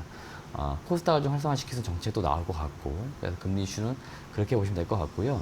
대기업단에 오셨을 때는 대기업단의 반도체 같은 경우도 과거에는 금리와 약간은 좀 연동된 움직임이 있었는데, 최근에 몇 년은 금리 이슈보다는 AI, 그러니까 전방 어떤 빅테크들의 움직임에 따라 주가가 움직이기 때문에 금리 매크로 이슈에는 좀 영향을 덜 받고 있습니다. 그건 맞아요, 확실하게. 그리고 실적으로 보여주고 있기 때문에 실적에 따라 올라가고 있는 거라서 빅테크, 그러니까 국내 삼성전자, 하이닉스 같은 기업들은 금리 매크로 이슈는 조금은 더 자유로운 편이다라고 의견을 좀 드리고 싶습니다. 네. 대표님, 어쨌든 이렇게 조정을 강하게 받을 때가 매수의 기회다, 결국 올라갈 것이다, 이렇게 봐주셨습니다. 그런데 단기간에 조정의 빌미가 될 수 있는 리스크들은 있으니까 이 부분은 챙겨드렸습니다. 잘 참고해서 그 전략에서 꼭 승기를 잡으시길 바라겠습니다. 오늘 많이 좀 위축되셨을 것 같긴 한데 용기 내셨으면 좋겠고요. 이제 이재모 독립리서치 아리스 대표의 분석으로 들으셨습니다. 고맙습니다.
8천 돌파를 꼽지 않을 수가 없는데요.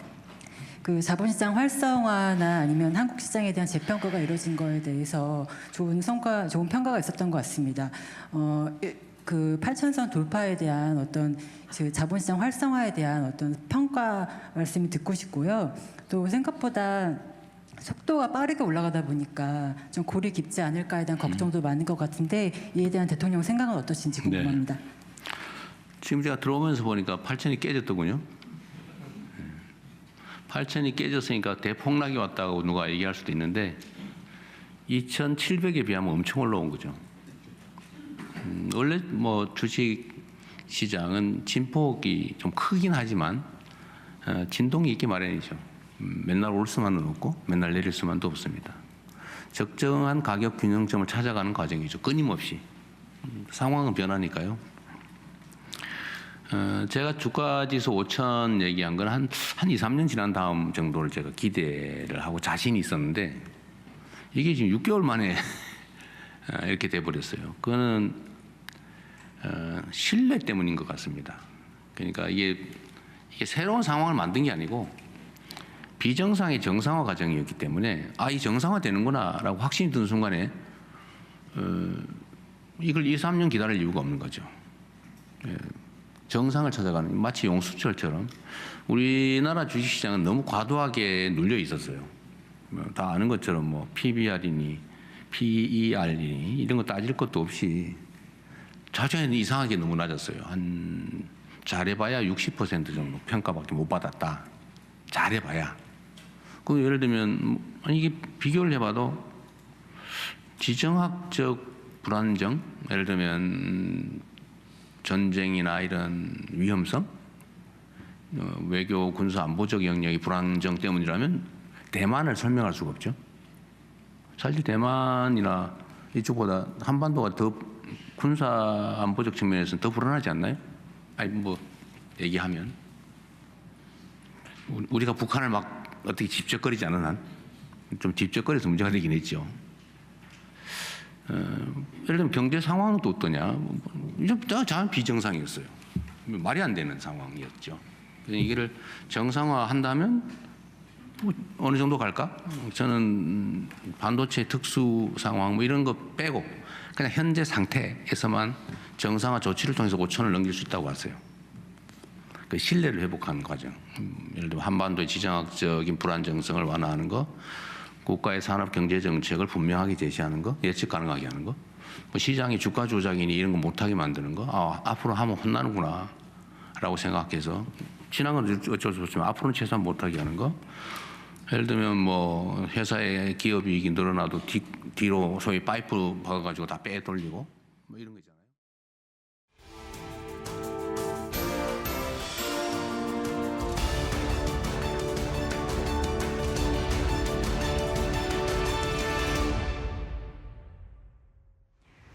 미국 시장에서 고용 지표가 좋게 나온 점이 오히려 미국 조기 금리 인상의 신호로 읽혀졌습니다.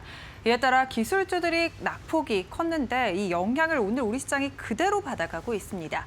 코스피, 삼성전자, 하이닉스가 낙폭을 확대하면서 장 초반에 매도 사이드카에 이어 서킷 브레이커까지 걸렸습니다. 이후에 그래도 조금 반등해주나 싶었는데 현재 시간 기준으로 계속해서 지지부진한 흐름 이어가고 있는 상황인데요. 양 지수 상황 바로 열어보시죠. 코스피는 5.73% 가까이 하락한 7,691포인트 지나갑니다. 그래도 삼성전자가 다시 30만 원 선 위로 올라왔습니다. 그리고 하이닉스도 200만 원 선을 회복한 상황인데 조금씩 낙폭을 회복하는 듯한 모습을 보이고 있는 상황이고요. 변동성이 조금 있는 듯한 모습입니다. 코스닥 같은 경우도 6%가량 하락하면서 933포인트 지나갑니다. 오늘 코스피는 5%, 코스닥은 6% 넘게 하락하고 있고요. 장 초반에는 코스피의 낙폭이 조금 더 깊었는데 코스피 200, 5.58%가량 하락으로 낙폭이 조금씩 줄어들고 있습니다. 코스피보다 코스닥의 낙폭이 조금 더 깊은 상황이라는 점 현재 시간 기준으로 체크됩니다. 매매 동향 함께 열어보시죠. 일단 오늘 시장에 외국인의 순매도가 또 펼쳐지고 있습니다. 5월 한 달 동안만 70억 가까이 팔았던 외국인이 6월 들어서도 조단위 매도세를 이어가고 있습니다. 오늘도 1조 2천억가량 팔고 있는 상황이고요. 계속해서 외국인이 이렇게 팔면서 원달러 환율은 1,560원 선을 야간 시장에서 넘어서기도 했었죠. 오늘도 1,550원 선 부근에서 움직였다가 그래도 현재 시간 기준으로는 1,540원 선으로 조금 내려왔더라고요. 개인과 기관은 합쳐서 1조 넘게 사들이고 있습니다. 기관의 순매수가 조금씩 들어오면서 낙폭이 조금은 회복된 모습 보여주고 있습니다. 코스닥 매매 동향도 함께 살펴보시죠. 오늘 코스닥은 개인과 외국인의 순매도가 나오고 있고요. 기관만의 순매수가 장 초반부터 지금까지 이어지고 있습니다. 기관에 1,500억가량의 순매수 들어옵니다. 원달러 환율 함께 체크해 보시죠. 원달러 환율이 1,555원으로 개장을 하면서 17년 만에 금융위기 이후 처음으로 1,555원으로 개장을 했습니다. 그래도 낙폭 조금씩 1,550원 선으로 내려오면서 장중에 1,548원 선까지 저점을 낮추기도 했습니다. 현재 시간 기준으로는 1,550원 선 지나가고 있네요.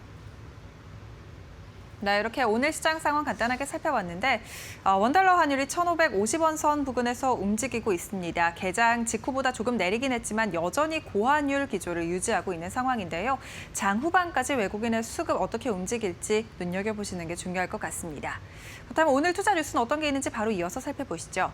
SK그룹과 엔비디아의 AI 협력 관계가 한 차원 격상됐습니다. 오늘 오전 젠순왕 CEO는 SK 본사를 찾아서 SK그룹과 엔비디아 간 협력 방안을 발표했습니다. 이 자리에서 SK텔레콤이 엔비디아와 함께 기가와트급 규모의 AI 인프라를 구축한다는 소식에 SK텔레콤의 주가가 장중 9% 가까이 상승하기도 했는데요. SK텔레콤은 엔비디아의 AI 인프라 플랫폼인 DSX를 기반으로 AI 학습과 추론 작업에 특화된 AI 전용 데이터 센터인 AI 팩토리 구축에 나섭니다. 양사는 이를 내년 국내에서 처음으로 가동하고요. 운영 체계를 검증하고 난 뒤 향후 아시아 시장 지역으로 사업을 확대할 계획입니다. SK하이닉스도 엔비디아와 글로벌 AI 팩토리 구축을 위한 차세대 메모리를 공동 개발하는 등 반도체 설계 및 제조를 가속화하는 장기 기술 파트너십을 강화한다고 밝혔습니다. 오늘 관련 주가 함께 살펴보시죠. SK텔레콤의 상승과 함께 SK네트워크스가 급등하고 있습니다. 26% 가까이 오르면서 일중 고점 부근 지나가고 있고요. 오름폭 키우고 있습니다. 13,740원 선 지나갑니다.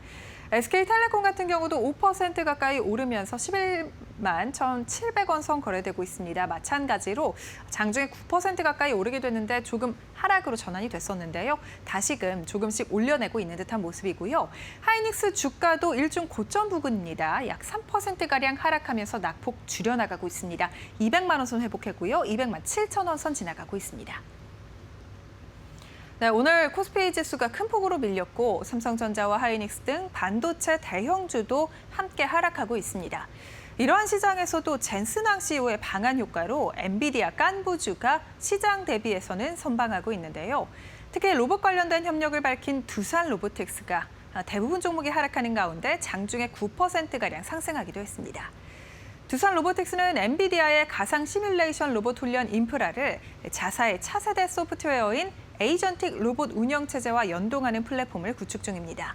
양사는 이번 협력을 바탕으로 내년 중으로 지능형 로봇 솔루션을 공개하고 오는 2028년 출시를 목표로 산업용 휴머노이드를 공동 개발할 예정입니다. 업계에서는 엔비디아가 실제 제조 공장과 산업 현장으로 영역을 넓히면서 두산의 로봇 인프라를 핵심 파트너로 낙점한 것이라는 분석도 나오고 있는데요. 오늘 주가가 상승해서 하락으로 전환이 됐습니다. 현재 시간 함께 살펴보시죠.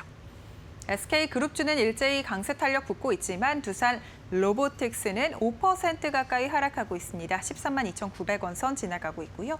두산 같은 경우도 함께 밀립니다. 전자비지 사업부에서 블랙웰 시리즈에 동박 적층을 공급하고 있지만 전반적으로 오늘 함께 밀리고 있는 상황이고요. 9% 넘게 하락하고 있는 상황입니다. 네이버 주가도 함께 살펴보시죠. 네이버 사옥을 젠순왕 CEO가 5회 방문한다라는 소식이 나오면서 오늘 4.5% 가까이 오르고 있고요. 26만 6천 원 선 다시금 상승 탄력 붙고 있습니다. 전기차 시장이 승용차를 넘어 트럭을 바라보고 있습니다. 테슬라가 대형 전기 트럭 세미의 양산을 지난 4월부터 시작했는데요. 그간 디젤 엔진이 장악해오던 북미 간선 물류 시장의 친환경 전환에 본격적인 도전장을 내밀었습니다. 세미는 2022년 일부 기업에 소량 공급된 바 있는데요. 미국 네바다 공장에서 연 5만 대 생산을 목표로 양산에 들어갔습니다. 그간 전기차 트럭 시장은 장거리 운행을 위해 6톤에 달하는 배터리를 실어야 하기 때문에 에너지 효율이 떨어지고 운송 경제성을 확보하기가 어려웠는데요. 테슬라는 경량화로 이 난제를 풀었습니다. 세미는 LFP 배터리를 쓰지 않고 에너지 밀도가 높은 3원계 4680 배터리를 채택하기 때문에 경쟁 모델 대비해서 20% 높은 에너지 효율을 달성했습니다.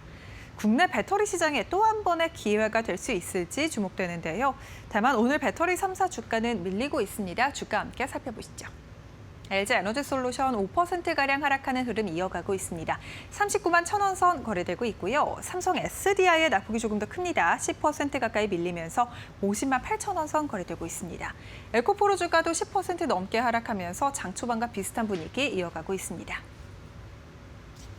네, 그래도 코스피가 현재 시간 기준으로 약 5%가량 빠지면서 전반적으로 조금 올려내는 듯한 모습을 보이고 있는데요. 오후장 들어서 낙폭을 회복할 수 있을지 지켜보시는 게 중요할 것 같습니다. 오늘 기술주들의 향방 어떻게 될까요? 일단 삼성전자와 하이닉스에 대한 장기적인 업황은 계속해서 긍정적인 리포트가 나오고 있는 상황입니다. 저희와 함께 장 후반까지 전략 잘 살펴보시죠.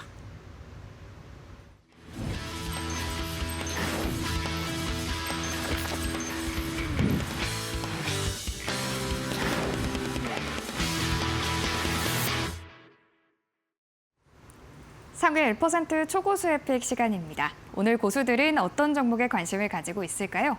오늘 오전장 기준 고수들의 매수 상위 종목 1위부터 5위까지입니다. 오늘 양시장 낙폭이 깊습니다. 코스피는 서킷 브레이커까지 발동이 됐는데 지금 대형주 일제히 하락하면서 고수들은 매수 기회를 포착하고 있습니다. 반도체 투톱 함께 들어와 있습니다. 오늘 프리마켓에서 삼성전자는 30만 원, 그리고 SK하이닉스는 200만 원 선을 이탈하는 모습이 포착이 됐는데 낙폭이 상당히 깊기 때문에 매수 장바구니에 함께 들어와 있고요. 삼성전자 우선주까지 이름을 올리고 있습니다. 이 밖에 젠슨왕 방안 관련된 종목들도 이름을 올리고 있습니다. 현대차와 네이버인데 지금 방안 일정이 아직 끝나지 않았기 때문에 관련해서 좀 이슈에 집중이 되고 있습니다. 특히 네이버는 오늘 하락장에서도 빨간불 포착됐다는 점이 특징적입니다. 이렇게 매수 상위 종목 5가지 함께 살펴봤고요. 이데일리 TV 신일섭 전문위원님 모시고 이야기 나눠보겠습니다. 위원님 안녕하세요. 오늘 이렇게 하락장에서 매수 기회 고민하시는 분들 많으실 것 같습니다. 특히 지금 젠슨왕 방안 관련된 종목들 낙폭이 상당한데 좀 호재를 기대하고 좀 매수해 보기에는 늦은 걸지 궁금합니다. 근데 솔직히 말해서 지금 뭐 커뮤니티에 보면은 다 대부분의 그 자금을 투입을 하셔가지고 고점에 물리신 분들이 많이 계세요. 우리가 지금 뭐 이렇게 타이밍을 재가지고 들어가려고 이미 준비가 되어 있으신 분은 거의 없습니다. 그렇기 때문에 참 안타까운 거죠. 여기서 계속 매수 기회라고 해봐야 나는 총알이 없다고 하니까. 근데 그게 대부분의 현실이거든요. 근데 계속 방송에서 뭐 지금 매수하면 됩니다. 매수하면 됩니다. 그거를 딱 한 타이밍도 아니고 한 10번에 걸쳐서 그렇게 얘기를 하니까 예를 들어 100에서 한 50이 떨어질 동안 계속 그 얘기를 하니까 저건 도대체 내가 돈이 무슨 무제한으로 있는 것도 아니고 그런 불만이 터져 나오기 마련입니다. 계속해서 제가 몇십 년 만에 뭐 가장 뜨거운 구간이다. 뭐 높은 데서 떨어지면은 다리 골절당한다. 위치 에너지가 높다. 그런 얘기를 계속 드렸기 때문에 그런 고점에 대한 어떤 신호를 포착했으면 미리 뭐 이익 실현을 했던가 아니면 신규 매수 타이밍을 늦췄던가 해서 기회가 있을 텐데 그렇지 않고 고점에 지금 뭐 무리하게 들어가셔서 신규 매수를 굉장히 왕창 하신 분들은 일단 큰 손실을 갖고 시작할 수밖에 없는 지금 상황이고요. 일단 필라델피아 반도체 지수가 지금 상당히 이격이 많이 벌어져 있잖아요. 우리가 산책을 할 때도 걔가 너무 오바를 해가지고 강에 빠질 것 같으면 줄을 당겨야 되잖아요. 지금 목줄을 당겨야 되는 지금 과정이거든요. 뭐 그렇게 해서 목줄을 당겨서 다시 제자리로 돌아오면 운신의 폭이 또 넓어지는 거예요. 지금 이런 상황이고 오늘은 지금 다 급락할 수밖에 없는 게 일본, 대만이 다 마찬가지거든요. 소프트뱅크 그룹, 키옥시아 홀딩스, 무라타 제작연구소, 도쿄일렉트론 이런 것들이 다 급락하고 있고요. 도요타 자동차는 마이너스가 적죠. 안 올랐으니까요. 덜 올랐기 때문에 덜 빠지는 것이고 대만도 마찬가지죠. 지금 TSMC를 비롯하여서 미디어텍, AS 테크놀로지 전부 대만은 10%가 상한가로 했죠. 하한가가 수두룩합니다. 지금 대만 반도체 기업들이. 지금 이런 상황이고요. 그런 거에 비해서 우리나라 SK하이닉스는 굉장히 낙폭이 적은 편입니다. SK 하이닉스가 지금 가장 중요하죠. 왜냐하면 지금 HBM에서 가장 선두주자고 이번에 젠슨왕의 방안에서도 보십시오. 최태원 회장은 몇 번을 만났습니까, 지금? 다른 분들은 찍먹하고 넘어갔는데 최태원 회장은 직접 만나서 폭탄주 제조해서 같이 러브샷까지 하고 가장 중요한 존재임을 거기서 알 수 있어요, 여러분들. 아무나 하고 러브샷은 안 해요. 러브샷 한 사람은 딱 한 명밖에 없어요. 그렇죠? 그렇기 때문에 SK 하이닉스가 얼마나 큰 존재인 거를 여기서도 알 수가 있겠고요. SK 하이닉스 주가가 가장 중요하겠죠. 지금 월봉에서 이 과열권을 빠져나와야 지금 이제 다시 한번 갈 수 있는 여력이 있는데 오늘 일단 굉장히 강하면서 지금 21선까지 회복을 하려고 하고 있거든요. 자, 21선을 회복을 하려고 하고 있지만 주봉 월봉에서 조금 더 안정적인 구간까지 내려와야 돼요. 그래야 가격 조정이 이루어져야 조금 더 안정적인 공간에서 운신의 폭을 넓혀서 다시 갈 수가 있겠죠. 그래서 SK 하이닉스가 어느 정도 선에서 멈추는지를 잘 보시면 될 것 같습니다. 네, 이렇게 매수 상위 종목 전략까지 함께 만나봤고요. 이어서 매도 상위 종목도 바로 열어보겠습니다. 오늘 오전장 기준 고수들의 매도 상위 종목 1위부터 5위까지입니다.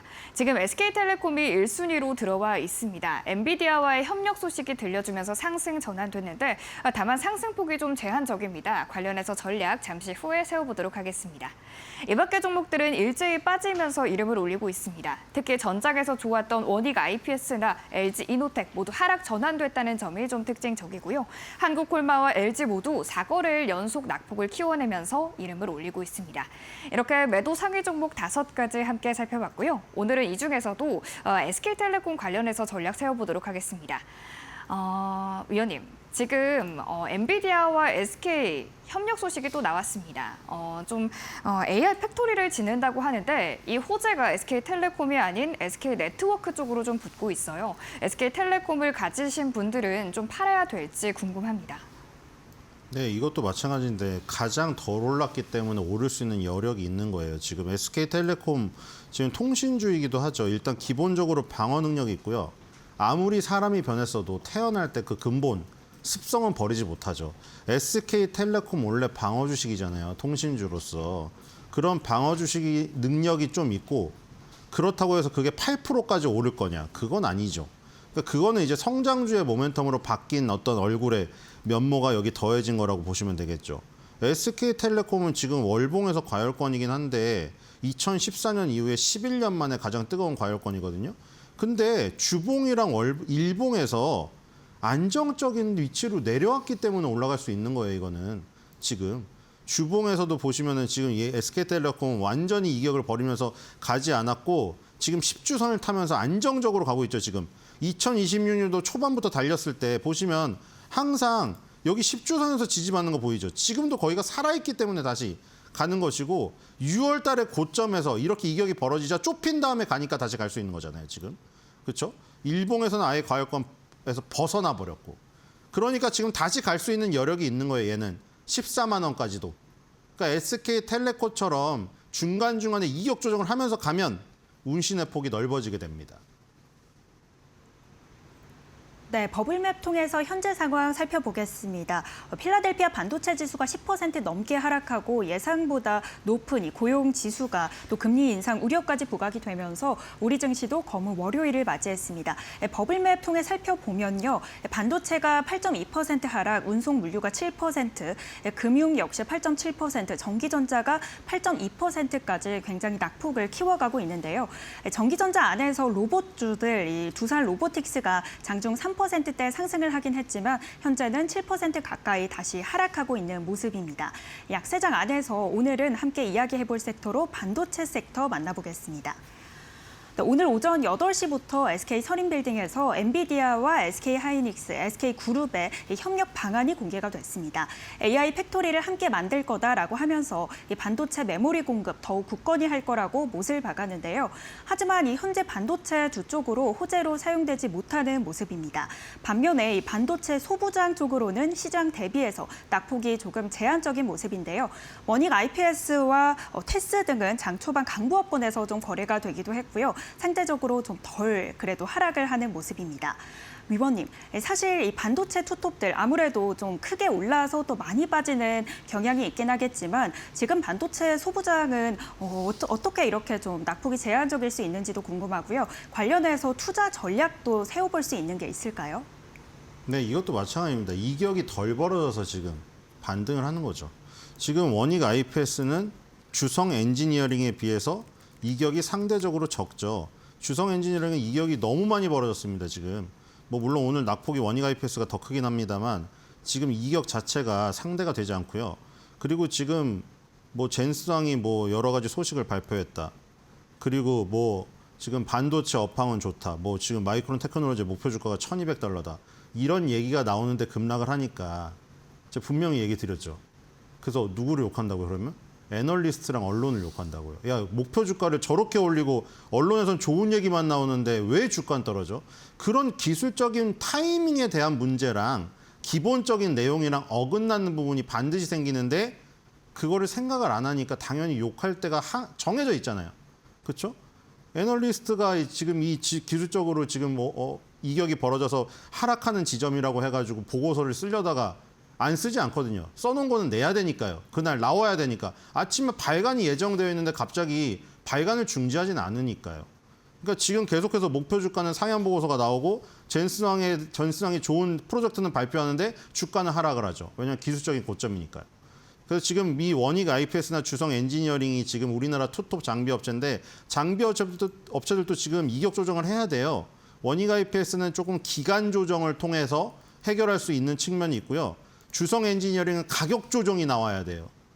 왜 그런지 아시죠? 주성 엔지니어링이 너무 높게 뜯기 때문에 밑으로 수직으로 하락을 하면서 가격 조정을 좀 해야 되고 원익 IPS는 가격 조정은 안 해도 알아서 옆으로만 기어도 지금 이동평균선과 붙는 지금 상황이거든요. 덜 올랐기 때문에. 어쨌든 간에 가격 조정이든 기간 조정이든 나와야 된다. 여러분들이 목표 주가 상향 보고서가 나오던 젠스왕 뭐 방안 이후에 또 좋은 프로젝트의 발간 소식이 나오던 그거랑 상관없이 조정은 진행된다. 이렇게 보시면 될 것 같습니다. 네, 그럼 섹터 전반적으로 좀 약세를 보이는 이런 장세 안에서 다음으로 주목할 꼬마 버블 어떤 게 있을까요? 네, APR 같은 거를 보도록 하겠습니다. 자, 지금 환율이 보니까 $1 환율이 지금 얼마 됐나요? 1561.98을 지금 최고점을 찍고 언제 이윤지도 지금 모르겠네요. 2015년부터 지금 계속 올라서 거의 최고치인데요. 달러 인덱스도 마찬가지고요. 달러 인덱스도 지금 $100를 다시 돌파했어요. 자, $1 환율이 이렇게 치솟는 고환율 1,600원 선이죠. 이럴 때는 뭐 동전의 양면이긴 한데 이러면 좋겠죠. 원자재는 국내에서 조달하고, 그렇죠. 외국에서 들어오면 환율 때문에 비싸니까 국내에서 원자재를 조달하는데 해외에 판매하면 좋겠죠. 바로 APR이 그런 구조거든요. 화장품 원료랑 물은 다 우리나라에서 저기를 하고 그 다음에 판매는 다 매출이 다 80% 이상이 해외에서 나오고 있습니다. 그래서 APR은 지금 환율이 급등하는데 엄청 수혜주죠, 지금. 미국이랑 유럽에다 갖다 파니까요. 달러를 지금 달러로 받고. 그래서 APR 같은 것이 조정을 조금 거치면은 다시 한번 45만 원 정도로 지금 상승할 수 있는 여력이 있다. 그리고 기본적으로 음식료나 화장품은 또 방어적인 능력이 있죠. 방어적인 능력 플러스 성장성에다가 고환율 수혜주, 그리고 차트도 망가지지 않은 이런 APR 같은 화장품주를 노려보는 것도 하나의 방법이라고 생각이 됩니다. 네, 다음 꼬마 버블 섹터로 이 화장품 섹터 살펴봤고요. 지금까지 신일서 위원님과 함께 시장 진단해보고 전략 세워봤습니다. 오늘 말씀 고맙습니다.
앞서서 뉴스에서도 살펴봤는데 미국의 그 전기 트럭이 K 배터리의 성장성에 미치는 영향에 대해서 오늘 전반적으로 분석해 보도록 하겠습니다.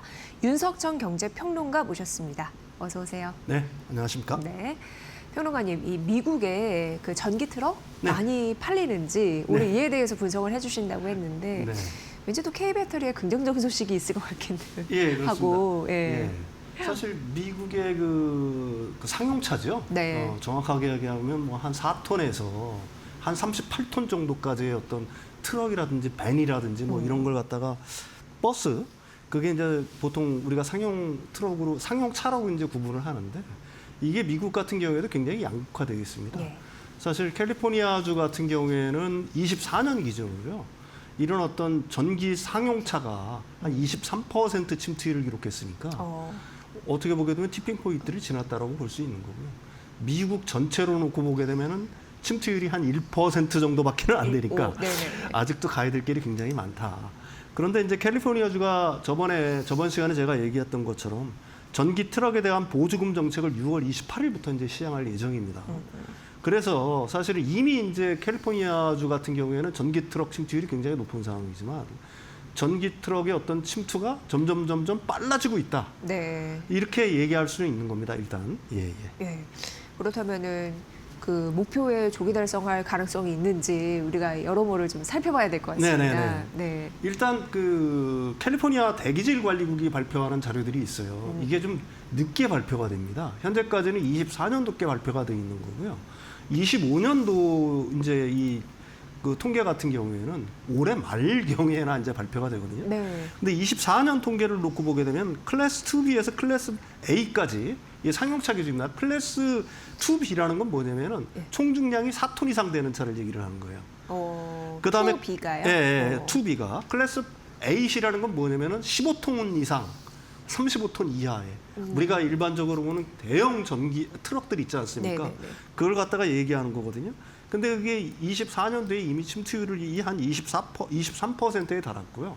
올해 이제 이게 훨씬 더 가속화될 거라고 보는 이유는 아까 앞에서도 말씀드린 것처럼 현재 그 캘리포니아에서 이제 보조금 정책, 상용차에 대한 보조금 정책을 6월 28일부터 시행한다는 게 하나가 있는 거고요. 이 캘리포니아주 같은 경우에는 이 대기질, 그러니까 대기 환경에 굉장히 엄격한 기준들을 갖다가 제시를 하고 있어요.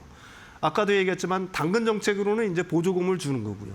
규제 정책으로는 이제 크게 보면은 ACT, 그다음에 ACF라는 규제를 갖다가 시행을 하고 있는 겁니다. ACT는 뭐냐면은 이 전기 트럭을 만드는 회사들 있지 않습니까? 네. 가령 뭐 볼보라든지 기타 여러 회사들이 미국 내에서 이제 트럭을 만드는데 의무적으로 24년부터 의무적으로 일부는 반드시 전기 트럭을 만들어서 판매를 해야 돼요. 그래서 전기 트럭을 갖다가 팔게 되면 크레딧을 얻고 디젤 기관이라든지 뭐 이런 걸 팔게 되면 크레딧을 갖다가 잃습니다. 그리고 연말에 이걸 계산을 해요. 그래가지고 벌금을 매기거나 아니면은 모자라는 크레딧을 갖다가 테슬라 같은 경우는 전기 트럭만 만드니까 전기차만 만드니까 거기서 사와가지고 이걸 보충하는 제도를 갖다가 보통 ACT 규제라고 보통 얘기를 하는 거거든요. 또 하나 보게 되면 ACF 규제가 있어요. 이건 뭐냐면 물류업체에 대한 규제를 얘기를 하는 겁니다. 물류업체가 이제 차량이 노후화돼가지고 차를 바꾸게 되면은 이건 의무적으로 전기 트럭으로 바꿔야지만 캘리포니아 항만에 출입할 수 있어요. 그러니까 굉장히 강력한 규제라고 얘기할 수가 있는 거죠.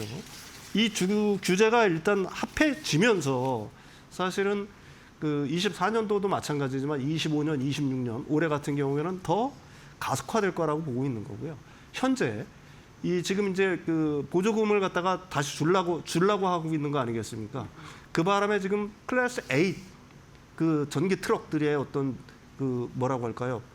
그 주문량이 굉장히 늘어나고 있다. 이렇게 볼 수가 있는 겁니다. 그렇지만 아직도 미국 전체적으로 보게 되면 한 1% 미만의 어떤 상황을 갖다가 보이고 있는 거니까 미국 전체적으로 놓고 본다라고 하게 되면 거의 뭐 그 극초기 단계라고 얘기할 수가 있는 거고요. 다만 시장조사 그 기관들은 굉장히 이걸 갖다가 낙관적으로 보고 있어요. 25년도에는 전기 트럭 시장이 한 3억 달러 정도라고 보고 있었는데 이게 연평균 42% 이상 폭발적으로 성장해서 2034년에는 약 82억 달러 규모로 늘어날 거라고 이렇게 보고 있는 거거든요. 그러니까 전기 트럭의 어떤 성장세는 우리가 일반적으로 생각하는 승용차의 어떤 성장세보다도 네. 미국에서 더 가파를 수가 있다. 이렇게 얘기할 수가 있는 겁니다. 네. 예. 평론가님이 말씀해 주신 대로 이 미국의 전기 트럭에 대한 성장세 이런 부분 되게 밝아 보여요. 네네네. 그렇다면 당연히 성능이 좋아서 네. 그런 수요자들이 몰리지 않을까라는 생각이 드는데 네. 그를 입증할 만한 데이터 이런 네. 부분이 혹시 있을까요? 예, 그렇습니다. 네. 지금까지 미국에서 팔린 전기 트럭들 같은 경우에는 클래스 A 이하의 차들이 많이 팔렸어요. 그러니까 뭐 한 200에서 한 300km 주행 거리가 그 정도 되는 어떤 전기 트럭들이 많이 팔렸다라고 한다면은 이 부분이 이제 바뀌려고 하고 있는 겁니다. 클래스 A시라고 우리가 이제 영화 같은 데 보게 되면 엄청난 트럭들 있잖아요. 가령 뭐 영화의 아이스 로드라든지 이런 영화 보게 되면은 트럭 운전사들의 어떤 삶을 다룬 영화들을 보게 되면은 뭐 엄청나죠. 뭐 거기서 자고 먹고 하는데 그런 트럭들이 이제 본격적으로 시작이 되고 있는데 그 출발점이 뭐냐면 바로 테슬라의 세미 트럭이에요. 아, 테슬라. 네, 테슬라의 세미 트럭이 이 얼마 전에 이제 그 양산을 갖다가 본격적으로 들어가서 이게 보통 얼마 정도 되면 그 주행 거리가 800km에 달합니다. 그러니까 이제 충분하죠. 800km 같으면 네. 디젤차 같은 경우도 일단 주행 거리로 따지고 놓고 보게 되면 800km를 못 뛰잖아요. 근데 이게 800km라는 것도 굉장히 중요하지만 이게 그 혹독한 환경에서 테스트를 했습니다. 이제 미국에서 캘리포니아 지역에서 제일 험한 지역이 어디냐면은 그레이프 바인이라는 데요. 그레이프 바인. 그레이프 이게 바인. 캘리포니아주 I5 고속도로 상에 위치한 이게 태움 패스 구간을 얘기하는데요. 구체적으로 얘기하면 산타클라라에서 메트로를 잇는 산악도로인데 산맥을 관통하는 도로입니다. 이게 매우 가파르고 긴 경사로 이루어져 있거든요. 저기 경사가 보시면은 바로 그거예요? 보이시죠? 네. 저런 길을 갖다가 통과를 해야 돼요. 이게 네. 겨울에는 이 도로가 폐쇄가 됩니다. 올라가기가 쉽지 않을 것 그렇죠. 같아요. 눈이 오고 그러면 못 올라가니까 이걸 갖다가 옆으로 우회해서 돌아야 되는데 우회하는 데만 시간이 엄청나게 걸려요.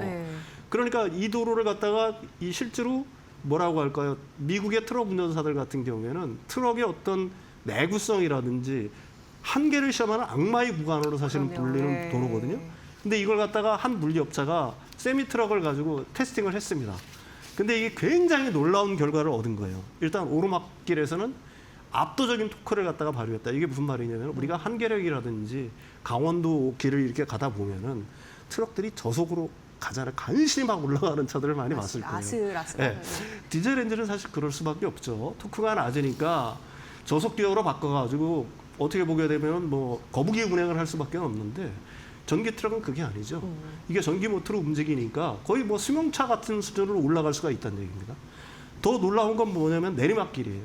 트럭이 내리막길, 큰 트럭들 같은 경우에는 내리막길에서 굉장히 위험하잖아요. 이게 브레이크 파열이라든지 브레이크 과열의 위험이 있는데 전기 트럭은 그런 게 없단 말입니다.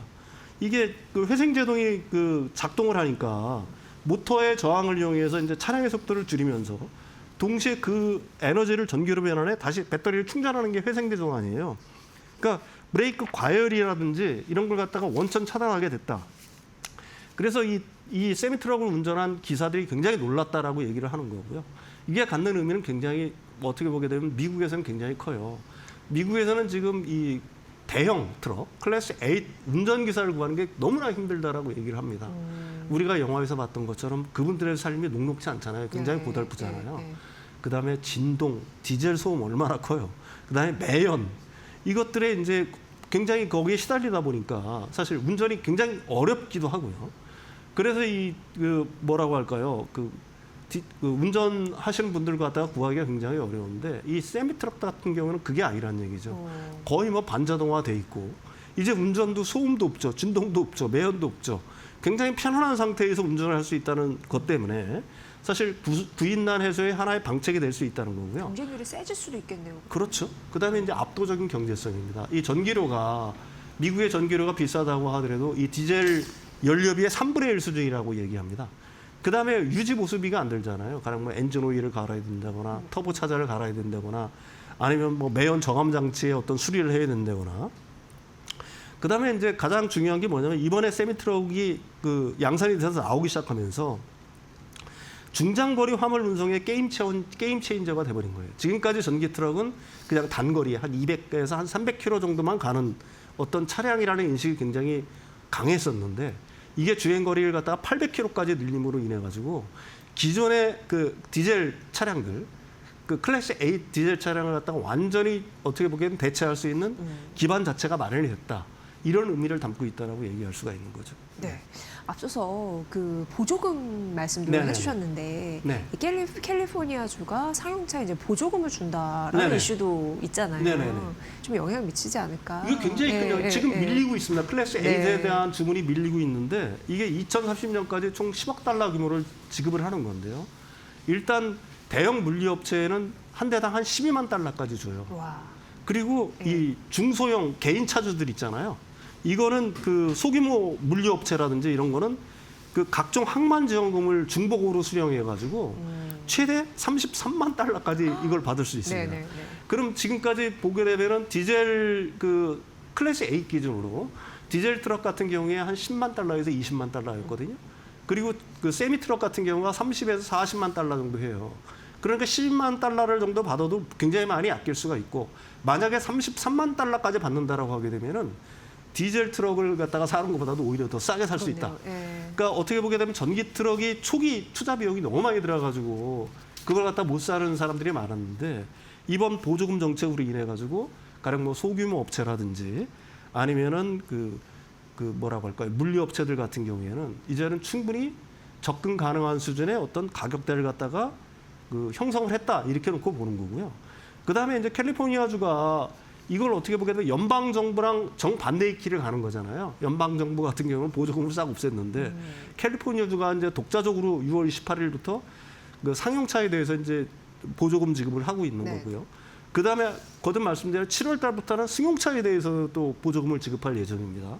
그렇다고 하면 이게 영향력이라는 게 굉장히 막강하다라고 얘기할 수가 있는 거예요. 캘리포니아주를 따르는 지난 시간에도 얘기했던 것처럼 가령 뭐 뉴욕이라든지 매사추세츠라든지 이런 쪽에서는 이 제도를 갖다가 받아들일 가능성이 굉장히 높고요.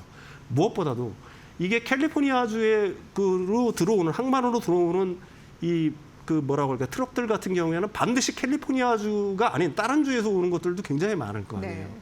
그런데 다른 주에서 이게 오게 되면은 이게 전기 트럭이 아니면 항만이 출입을 못하니까 다른 주들 같은 경우에도 아 이거 큰일 났네 그러면서 보조금을 제기할 가능성이 굉장히 많다. 이렇게 봐야 된다는 게 사실은 이쪽을 보는 그 전문가들의 예상이다. 이렇게 말씀드릴 수가 있는 겁니다. 네. 예, 예.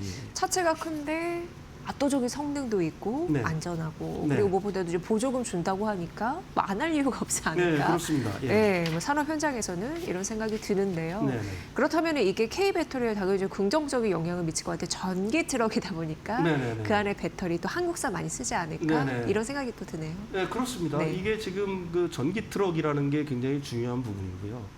그 다음에 지금 어쨌든 뭐 중국산 LFP라든지 중국산 배터리 같은 경우에는 미국에 이제 여러 가지 어떤 경로를 통해서 막고 있는 게 현실이잖아요.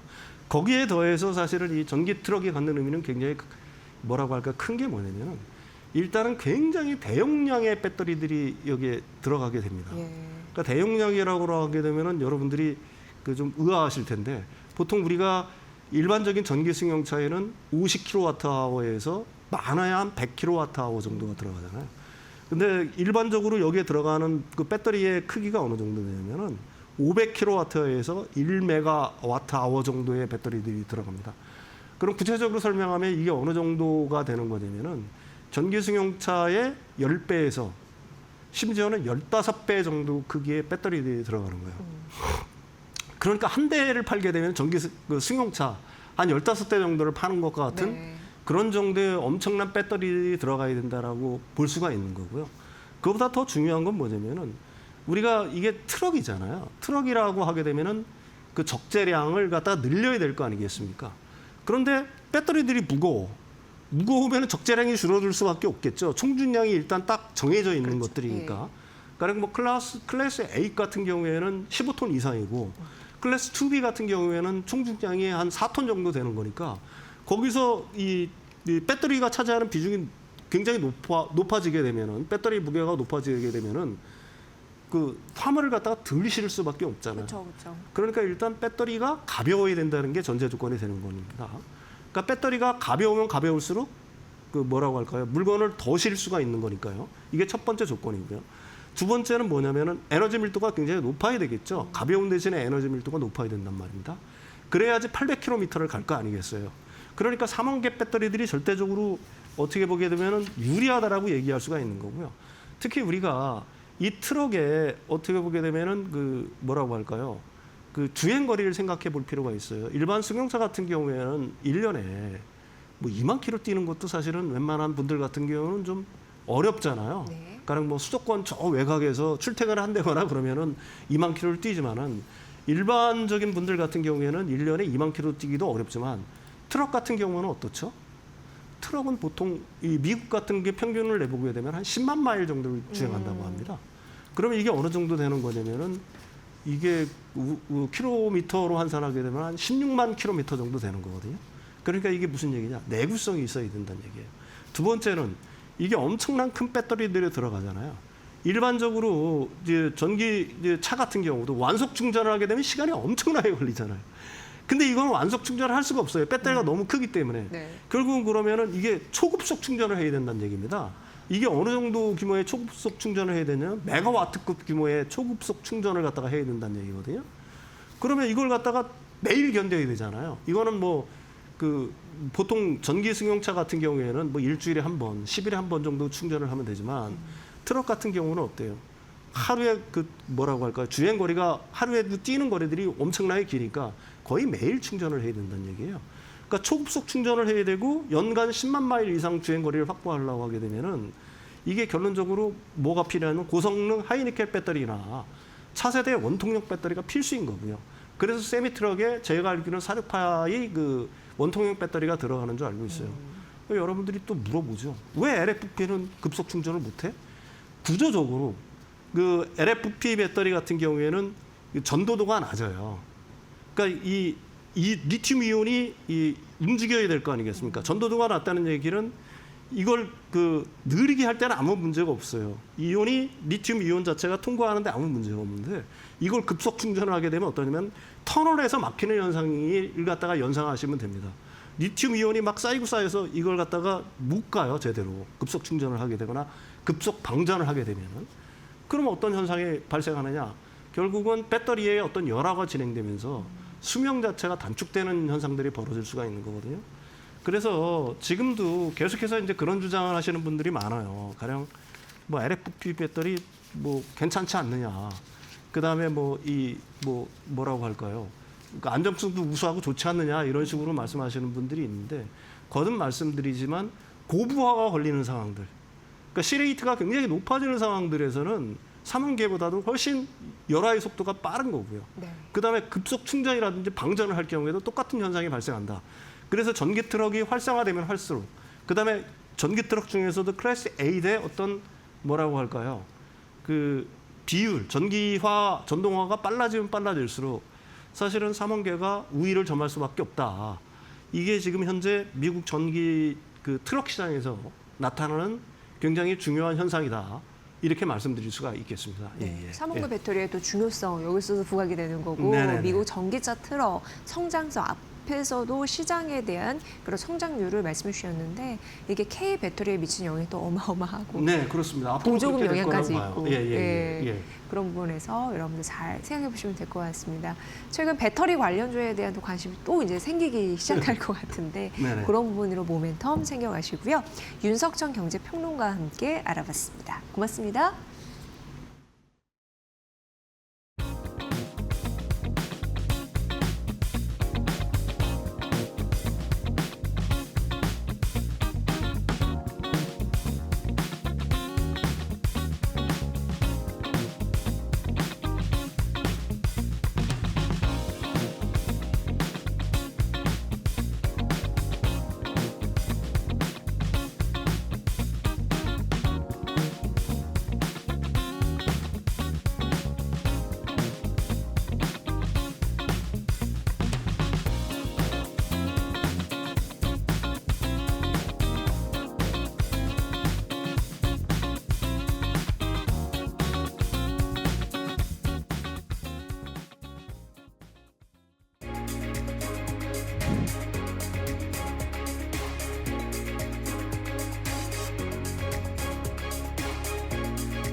네, 주요 증시 일정에 맞춰 특징 종목, 기업들 살펴보는 마켓 캘린더 시간입니다.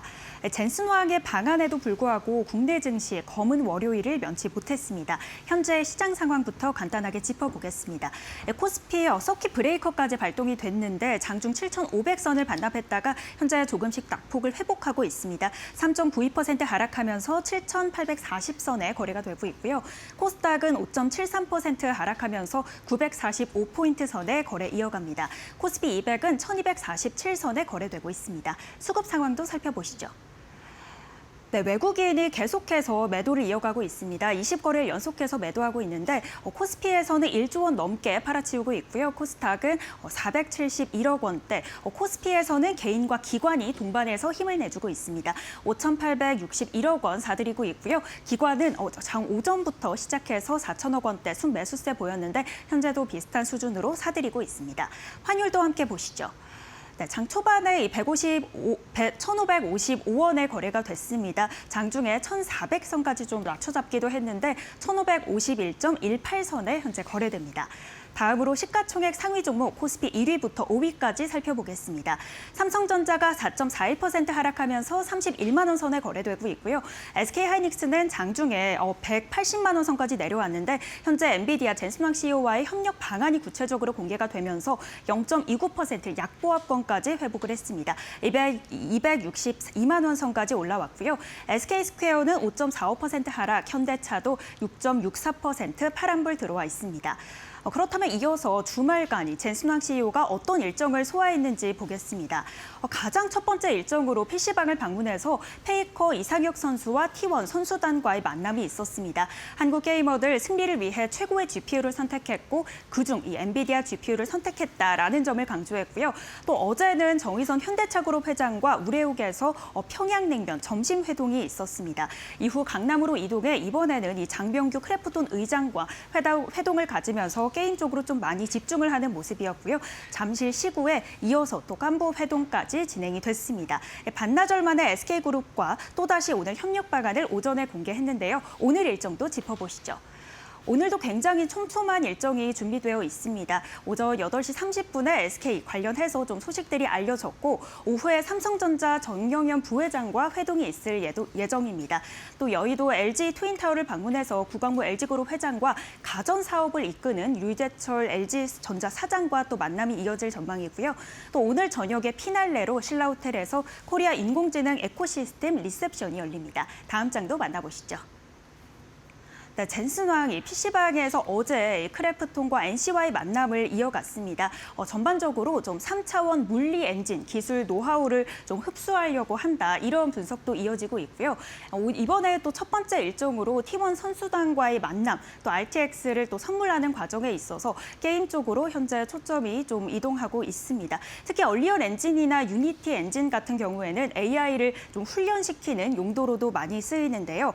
이번 회동을 기점으로 가상 시뮬레이션 플랫폼의 시장 주도권 측면에서 좀 집중해 보시면 좋을 것 같습니다. 또 반도체 관련 소식도 만나보시죠.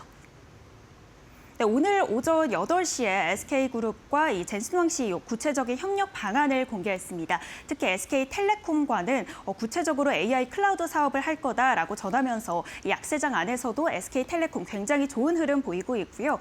또 이번에 고대역폭 메모리로서도 또 SK텔레콤이 최고의 파트너였고 현재 계속해서 이걸 이어갈 거다라면서 못을 박았습니다. 이번에 또 고대역폭 메모리 4웨이퍼에 대해서 더 많이 만들어달라라고 하면서 관련된 과자를 또 배부하기도 했고요. 삼성전자 관련해서는 오늘 오후에 이제 DS 부문장과 회동이 있겠습니다. 관련해서 어떤 내용 나오는지 또 보시면 좋을 것 같고 이번에 컴퓨텍스에서는 8세대 고대역폭 메모리 5 실물 모형을 최초로 공개했습니다. 또 고대역폭 메모리 4웨이퍼와 칩셋까지 공개할 만큼 이 삼성전자의 흐름도 주목해 보시면 좋을 것 같습니다. 지금까지 젠슨황 회동과 관련해서 오늘 소식 전해드렸습니다. 네, 오늘 특징적인 건 네이버입니다. 이 장중에 마이너스 9%에서 현재 14%까지 뛰어오르고 있는데 개별 종목 이슈, 그러니까 변동성 이런 부분 잘 따지는 하루 되시길 바라겠습니다. 자, 마켓나우 2부 내일 오전 10시 뵐게요. 함께해 주신 여러분 고맙습니다.